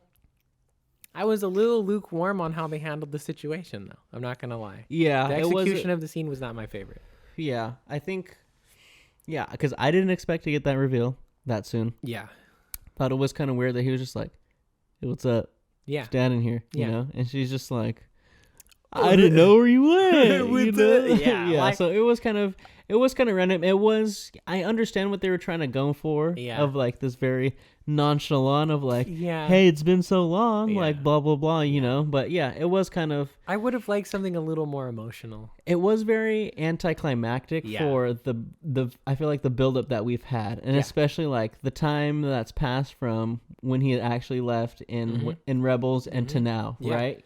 In real life for us, and in terms of the time that's taken place for the characters. Like, they haven't seen Ezra in 10 years. Yeah. So, like, I was a little let down by the emotional impact of the moment. I would have liked it if it was a little bit more, just emotional. Like, it did feel very sarcastic to me, which, like you said, you're right. Like, it fits with the characters. I get what they're going for. Sabine and Ezra always had a very jokey, quippy relationship. So, like, it feels very Rebels, for sure. I'm not denying that. I think Ezra feels good. I think the casting feels right. His eyes look weird as fuck to me, but that's just something I'm gonna have to get used to.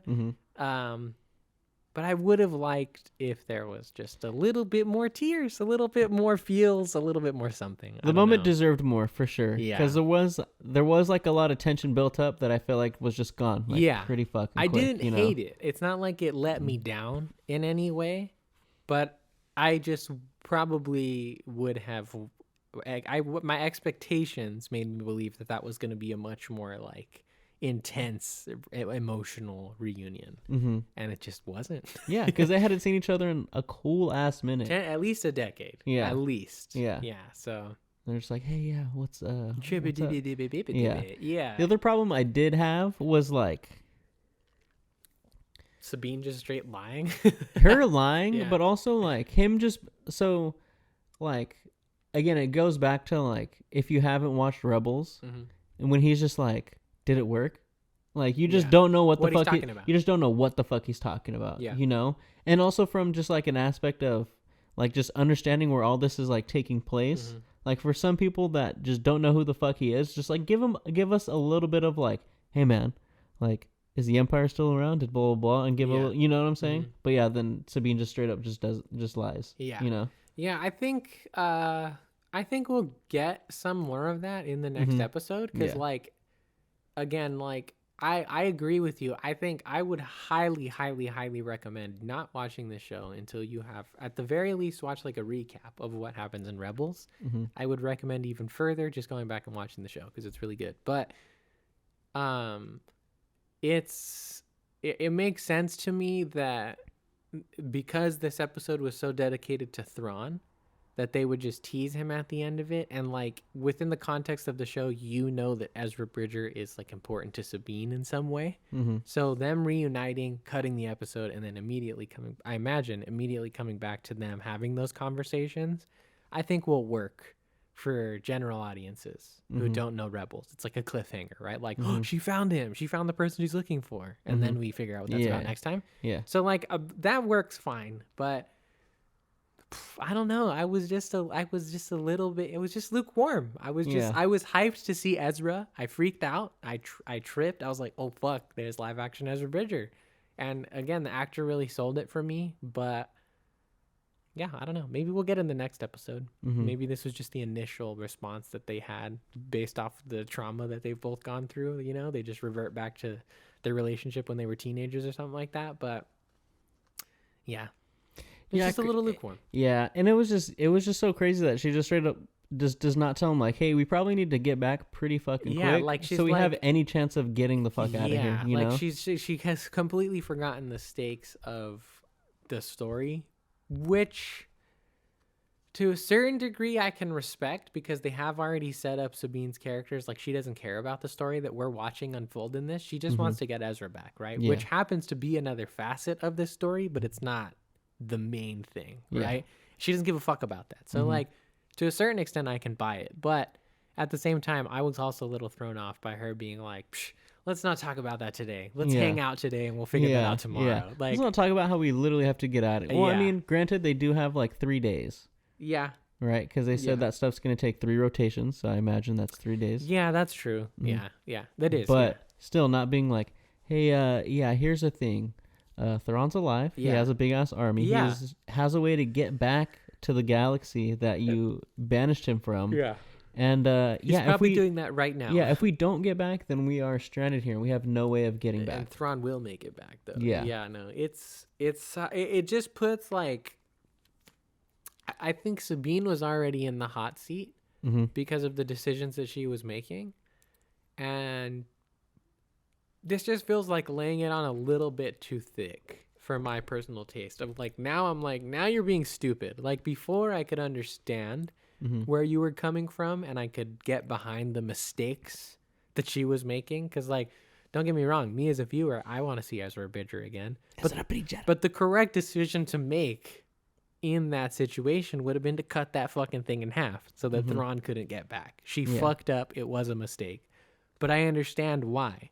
Now she's just being fucking dumb. It doesn't feel like a like legit mistake or like, oh, whatever. I could see like, no, like this is just stupid. Now you're fucking up yours and Ezra's survival chance, leaving the galaxy to burn. Like at this point, she's just becoming annoying. So yeah, I don't know. We'll see. Maybe they'll pull it off. Maybe it'll be fine. But at the ending of the very, very ending of the episode, when I get very critiquey about it, kind of a little bit falls apart. But again, I can't emphasize the fact that like I was still super hyped to see Ezra back. Yeah. Like that shit was insane. I still lost it. I was still super happy. I think the actor's killing it who's playing him.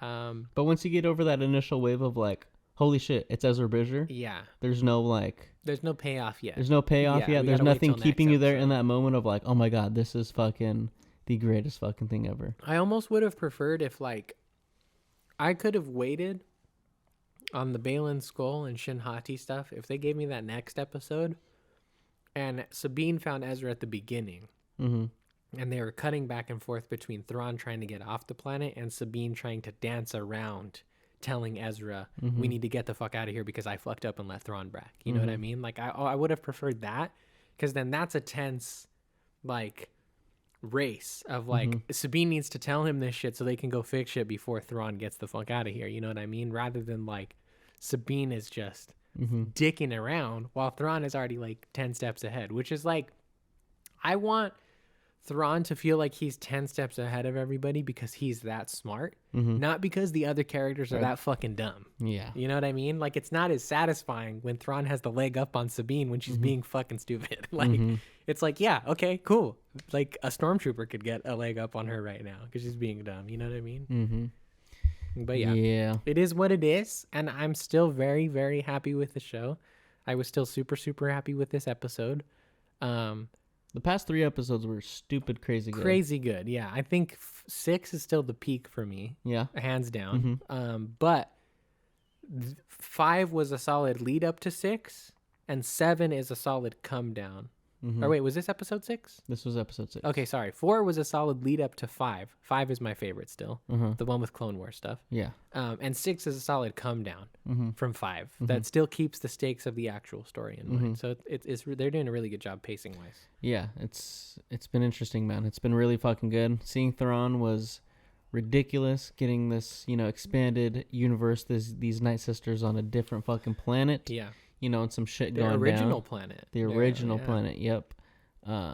Visually, oh, sorry, go ahead. I was going to say, and then Thrawn being like, hey, man, I need you to use your dark magic. Yeah. At the end of the episode, Yeah, I was such like, a cliffhanger. I was like, what is this fool going to fucking do, you know? And he says again, or like one more time. So, like, this is obviously something that's gone down before. And that's what makes me think more that the zombies. The zombie troopers, Yeah, most definitely. Like, he's already using the dark magic in some way or another. So, yeah. Or maybe he beefed up Enoch with the Maybe. dark magic. Yeah, who knows? Yeah. Thank you, my devout follower, for believing in me. Here is... I bring you into the kingdom of imperial justice. Yeah. You have now been baptized. Yeah. The one thing I am wondering is, like, how effective is Thrawn going to be once he gets back to the galaxy? Because, like, from a story standpoint, I'll be able to buy it that, like, Thrawn is so badass that he can come in with one Star Destroyer and figure out how to fight against the New Republic again. But, like, on a realistic sense, the New Republic is like a fully formed military, political, galaxy-wide thing. If a single Star Destroyer showed up, whether it's Thrawn or not, that thing's gonna get blasted out of the fucking sky. Like, no fucking way. Unless he's got, like, a bunch of reserves, which from what we've understood, he doesn't, right? Because Mando and Bo-Katan blew the fuck up out of everything that was supposed to be there for him. They are wheeling out those random coffins as well. At the end when they're wheeling out the cargo that's going into the fucking... Oh, are they coffins? Ship? I didn't even see that. Okay. They look like some random fucking coffins, so maybe that's some fucking shit. Yeah, so then maybe the plan is that, like, he's bringing all the dead bodies. But again, even still, right? Like, he would only have the people who are on board that ship with him. Again, I can buy it because it's Star Wars and it's Thrawn, but just, like, groundedly speaking, it's a little far-fetched that, like... I mean, there are Imperial remnants, you gotta think, because this is running concurrently with, like, Mando Season 3, so there are, the Moff Gideons and people like that out there, and there are people that are still talking about Thrawn's return, like we saw in the fucking... Mando Season 3 with their finale. Fucking... But that's what I'm saying, is it's like, that was their big force, right? Like, Gideon was building that secret base to, like... supply Thrawn and the Imperial remnant with stuff, and that got blown the fuck up. Like, maybe there's more of them. He wasn't trying to supply Thrawn. He was the one. He was the one being like, "Hey, I'm gonna take over." Thrawn's nowhere. Yeah. Where the fuck is this Thrawn? Yeah. I've never seen him. But the plans. He's like, I haven't seen Thrawn in 10 years. Yeah. And you're telling me, oh, Thrawn's return. Yeah. But the plans were to build up an army for Thrawn's return, and like a lot of it, I would assume, because there was a pretty fat chunk of it in that base, just got blown the fuck up. Like, it's gone. It doesn't exist anymore, True. So, like... were the Shadow Council members also doing their own thing? I don't know. Just on a smaller scale? I don't know, because they haven't actually explained it. That would make sense, and it would be convenient, right, if they also have secret armies of their own. But they haven't actually showed us that. Yeah. So, like, if all of a sudden Thrawn shows up and it's like, yeah, we actually have, like, 10 of those Imperial, like, remnant things ready to go. It's like, okay, I didn't see that, though. Like, where the fuck did those come from? True. You know what I mean? Like, so, yeah, I don't know. That's the one part that I'm wondering about. Because, like, if I'm not mistaken, in the books, Thrawn comes back with, like, the fleet. Like, the Imperial remnant develops in the same way that the First Order does in the other trilogy, where, like, yes, they're in the unknown regions, but they come back with a full force, Mhm. not like the command ship and then they like everything else or whatever. You know what I mean? So, Yeah, that's true.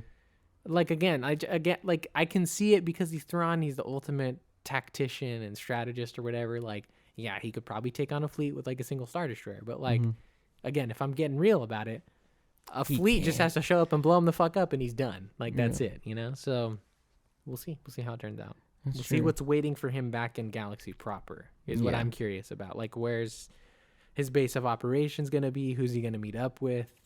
Are they going to be familiar faces? Are we going to see some of the Shadow Council? Like, yeah, that's what I'm wondering now. Because they mentioned Paleon, who is a very prominent character in Thrawn stuff and Heir to the Empire stuff. He's like his second in command. So that's exciting.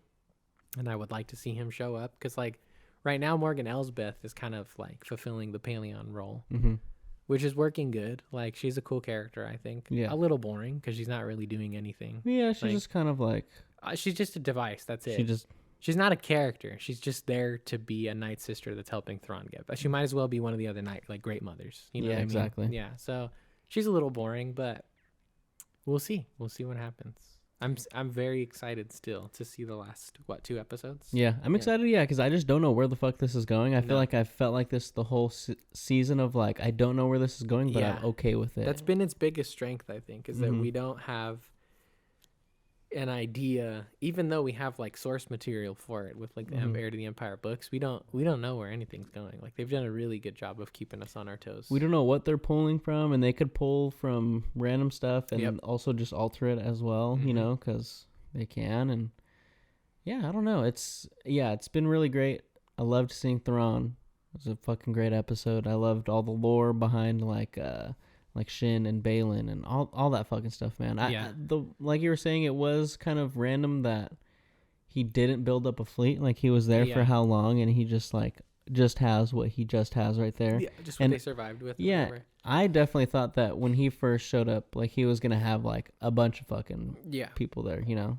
And it is interesting that he's just like right away, like, hey, I'm just trying to get out of here. Yeah. Like I'm not trying to like you're in this whole new galaxy, and you're not trying to like plan stuff over there, like conquer stuff over there. Like you're just like, I'm just trying to get back. Yeah, I think it's just like a little bit of like if Thrawn doesn't see any potential there, then there's obviously not really much going on. Or maybe it's like a twist that they're saving for us because obviously like Balin sees potential there that apparently Thrawn doesn't, or like he just views as a threat or whatever, right? So I don't know. We'll see. I'm gonna obviously reserve my judgment on this until the season's over because I'm like fully faithful. Like I have faith that they are going to like tie up these things that I'm complaining about right now. Yeah. So I think it's gonna be fine. Yeah. It's just where we are right now because there was a cliffhanger. That's all. I feel like anytime with this season, I've been like, I wish they would have done this. They like literally do it within the next couple episodes. Yeah, it's crazy. You know? Yeah, it's like in the beginning, I was like, fuck, dude, I just wish I would know more about like Balin and Shin. And like progressively, they're just like, oh yeah, here's just more. Yeah. And I'm just like, oh, okay, I just gotta wait. I just gotta be patient. That's all it is. Yeah, it is a season that's not wasting time. Young Padawan. Patience, young Padawan. Yeah, it's a season that's not wasting any time, but it's also not like giving you stuff too early for sure. I think, are we just so used to like every time there's something that comes out, like all the characters are just like, hey, this is what I'm doing, and this is what I'm trying to do, and this is what I'm looking for. Yeah, I think like in the mediums that like we enjoy watching, I think that's pretty common. But I at the same time too, like we obviously have seen enough other stuff that works differently than that to have the expectations that we do to want them to be better, right? So yeah, like that's true. Yeah, we're used to a certain level of like handholdiness in movies, but we also come to expect more. So like I think you and I are in the same limbo space of like, fuck, I really like what I'm watching, but I also don't know this feeling of like not knowing what's going to happen next. Yeah, exactly. Exactly. Yeah. But damn, what would you rate this episode? Because last one was a 12, right? This is I gave the last one a 12. I gave the one before that an 11. This gets a 9. This gets a 9? This gets a 9. Yeah. Yeah, because this is the first time I have personally had doubts. That's the only reason why. Maybe those will be cleaned up and this will go from a 9 to a 10 when I watch the next few episodes. But right now, up until this point, there hasn't been a single part of me that's been like, I don't know. But right now there is a little bit of me that's like, I don't know. I don't know. Yeah, I would agree. I would give it probably like a 9.3 or something like that. Okay. Like I really enjoyed it, but yeah, again, there was just some points where I was just like, I don't know. I don't know. I don't you know.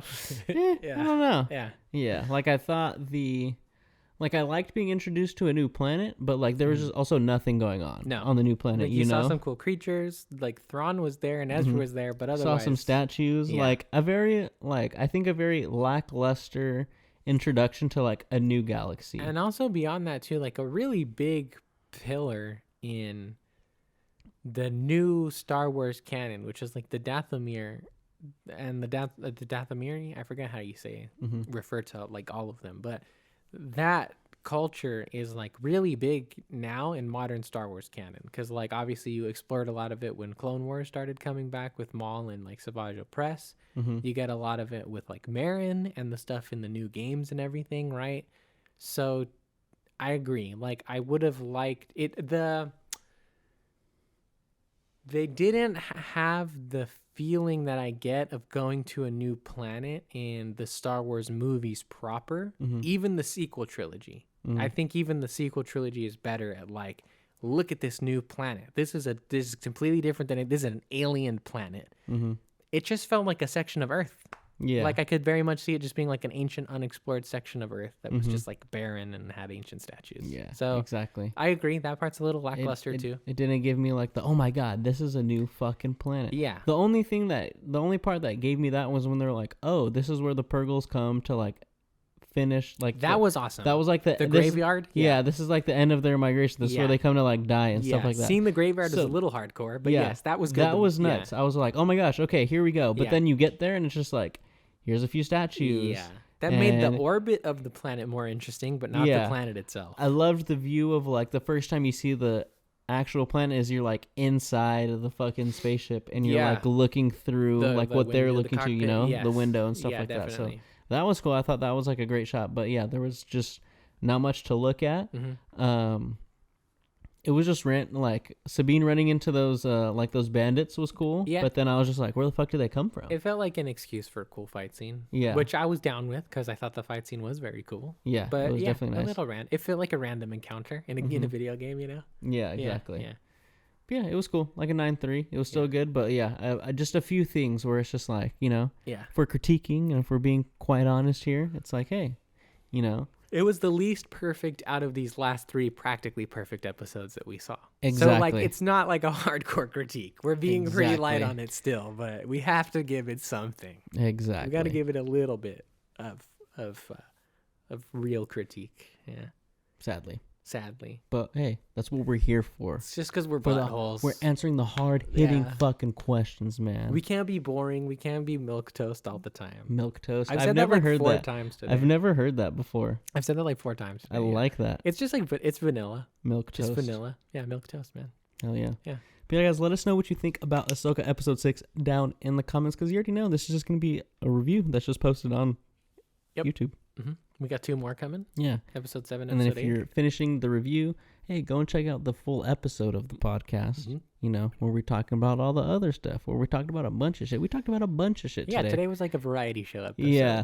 It was just more of like a layback day. Like I was telling people, like, you went to Colorado. I don't want to put on the, like, hey, we got to watch all these fucking this week. You know what I'm saying? Like, let's just... We had some news. We had some stuff. We were just chopping it up today, and that was a fucking episode, you know. Yeah. I mean, to be fair, like from what I've gathered, I think you're the same way. But like, I watched what we need to watch like the day before. Yeah. Like I'm not watching it the whole week of or anything like that. So exactly. I could have pulled off something this weekend, but I also appreciated it because like I wanted to talk about One Piece a lot because obviously I've been binging that a lot. Been getting into anime a lot, so I'm glad we got to talk about that stuff, and then. Obviously, Ahsoka's good shit, and I always love trash talking some DCEU stuff. Oh yeah, I'm excited for James Gunn, but I love trash talking some Zack Snyderverse, man. Let me tell you what, brother. Exactly, I'll tell you what, brother. Tell you what, brother. I'll tell you what, brother. But yeah, that was episode number 74, guys. Thank you guys for watching, share this podcast with your friends, with your family, with your dog. If you're chilling with your dog, show your dog the episode. Let us know what they think. Maybe like our voices will be comforting for them while you're gone. You can leave us on when you go out. Yeah, instead of leaving on your TV, just leave on our fucking podcast. Just put this Bluetooth speaker on, let it run in the background through your iPad or something. And you know what? That might help against robbers, because what if you just leave that on and they just think someone's talking in there? Yeah. It's like it's right out of the Home Alone movie. Yeah. When he's fucking pulling all the fucking cardboard characters and they're all going around, and so they're like, oh shit, they're home. That was also just something that like I was taught as a kid too, which like my parents at like both houses, like my mom's and my dad's house, whichever we were in, like when we would leave. Sometimes for like a night or whatever, they would leave the TV and the lights on to make it seem like people were home. Dang. Yeah. No, my parents never. Like sometimes we'll just leave a car out front. Sure. So make it seem like they're home. Yeah. No. Yeah, we're just not. Actually, funny story about like just being home alone. So before we end the episode, just quick story time. Yeah. One of the houses I used to live in, I lived across the street from like the middle school I went to, and we had a security system. And, whenever, like, say my parents would go somewhere and just leave us home alone, they would arm it. So fucking, we're being safe. But, if you're going to open a door, you got to, like, disarm it, and stuff like that. And we knew how to disarm it and stuff like that. So there was one time where I think I opened a back door and it went off and I, like, disarmed it. And I thought everything was good. But apparently they, like, contacted, like, the police. Oh, shit. Right? And then, like, the police were trying to get a hold of my dad or whatever. And my dad wasn't answering because I think he was just like at the store or whatever. And so there was like another emergency contact on it, and it was like my cousin's dad, and he answered, and he's like, what? I don't know, like I'll call his dad right now. Yeah. And so they're like, all right, well, we're just gonna send like a police car like out there just to see like what's good. So my cousin's dad calls my dad, lets him know what's up. My dad's like, all right, I'm gonna fucking go home. Yeah. But in between that time, like I'm sitting there, and where the family room was, I was watching TV, and it was like right. Like there was like a big window like right behind me, and that was like literally where like the front lawn was, and the front door was to the right, and so people would just walk up. Yeah. And so the cop gets there. Oh shit. And he's like knocking on the door. He's like, hey man, you want to open up the door? And I was like, sorry man, like my parents told me I wasn't supposed to open the door up for strangers and stuff like that. And he's just like, oh, like okay, but no, it's like it's all good, like. I'm a police officer, and I'm like, yeah, dude, but like, my dad's gonna be home in a little bit, so like, I'll just wait for him. Like, sorry, bro, like they told me not to open the door up for strangers, and he's like, all right, and so like, just waited. My dad got home, and he's like, wow, like, you taught your son really well, like, even though I'm a cop, he just didn't open the door, and like, and my dad was like, yeah, dude. If I was your dad, I'd be like, I actually told him especially not to open the door for you. It was just hella funny, dude, because he was just like, hey, I'm like, he was really trying to get me to open the door, but I was just like, nah, sorry, man, like, I can't do that, dude. That goes against what I know as a 10-year-old. That goes against everything I believe in as a as a child, Sorry, dude. And that was just so funny. I do what my parents say still, so. And him just being like, wow, your son's just like really good. Just like, as a kid too, you're more afraid of, like, now as an adult, I would be more afraid of a cop than I would my dad. But as a kid, you're more afraid of your parents than you are anybody else. So you're gonna listen to what your parents say, regardless of what kind of authority comes through to your door. Yeah. Like, nope, mom and dad said not to open the door for you, bro. I don't care if you're dressed in blue or not, buddy. Sorry. And it just made it so funny. He's like, I'm literally just there on the couch, and like the window's open. He's like, hey man, can you just like open the door? And I'm like, don't even like break your gaze. You're like, no. Nah, dude, I'm good. Nah, I can't. Sorry, dude. Strangers in the house. You're like, I can't. You can watch TV with me. Can you see the screen? Yeah. Well, that was funny. But yeah, guys, episode number 74. You already know what it is. Go follow us on Instagram and on YouTube. Subscribe on YouTube. TOHIGH4TV. That's the number 4. Not, spelled out FOR, FOUR, FORE. All that shit. We symbolize things out here. We're all about symbolism. We're a symbolic podcast. Exactly. We symbolize a lot of things, So yeah, guys, go check us out. Go show us to your mom. Go show us to your dad. Go show us to your cousins. Yeah, your siblings, whatever. Spread the word. Spread the love. Yeah. Spread the highness. Spread the good word of Too High for TV. Yeah. Yeah. Yeah, man. We're going to come out with the Bible soon. Big time. And Too High for Bible. Yeah, too too high for the Bible, man. TH4B. We're gonna come out with the millennial version of like the Bible. Yeah. So like, God was like this cool ass dude, Yeah. and he had his son, Jesus Christ, Yeah. and like, No, he wasn't that sus. He was pretty cool. It does you not. know? No, it has to be like modern tenets that actually make sense. Like the first one is like, "Thou shalt not riz without consent." Like stupid like- shit like that. So like Moses was like, kind of lost in his life, and he Yeah. was just like walking around. I don't know what he was doing, Yeah. Rizzler out here, Fool was Moses. lost, dude. Yeah. And all of a sudden, there was just a burning bush, he said. I don't believe him. The fool was burning some bushes instead of actually seeing a burning bush. No. But yeah, I don't guys. know. I think Moses was capping when he was talking about some burning bushes, bro. But all right, everybody. We're fucking out of here. We're freaking Getting talking a little about... delirious here. Yeah, talking about the Bible. Yeah. This is a big... Apparently now we're also a Bible we're podcast. we're a religious podcast, Yeah. Yeah, guys. We're symbolic podcast, We're religious all podcast. Math We're podcast, history math, podcast. history, Obviously spelling, TV, movie. finances, Yeah. Everything. Sports. Real Don't estate, forget sports. All of it. sports. All of Yeah, it. exactly. All of it. All right, guys. See ya. Later.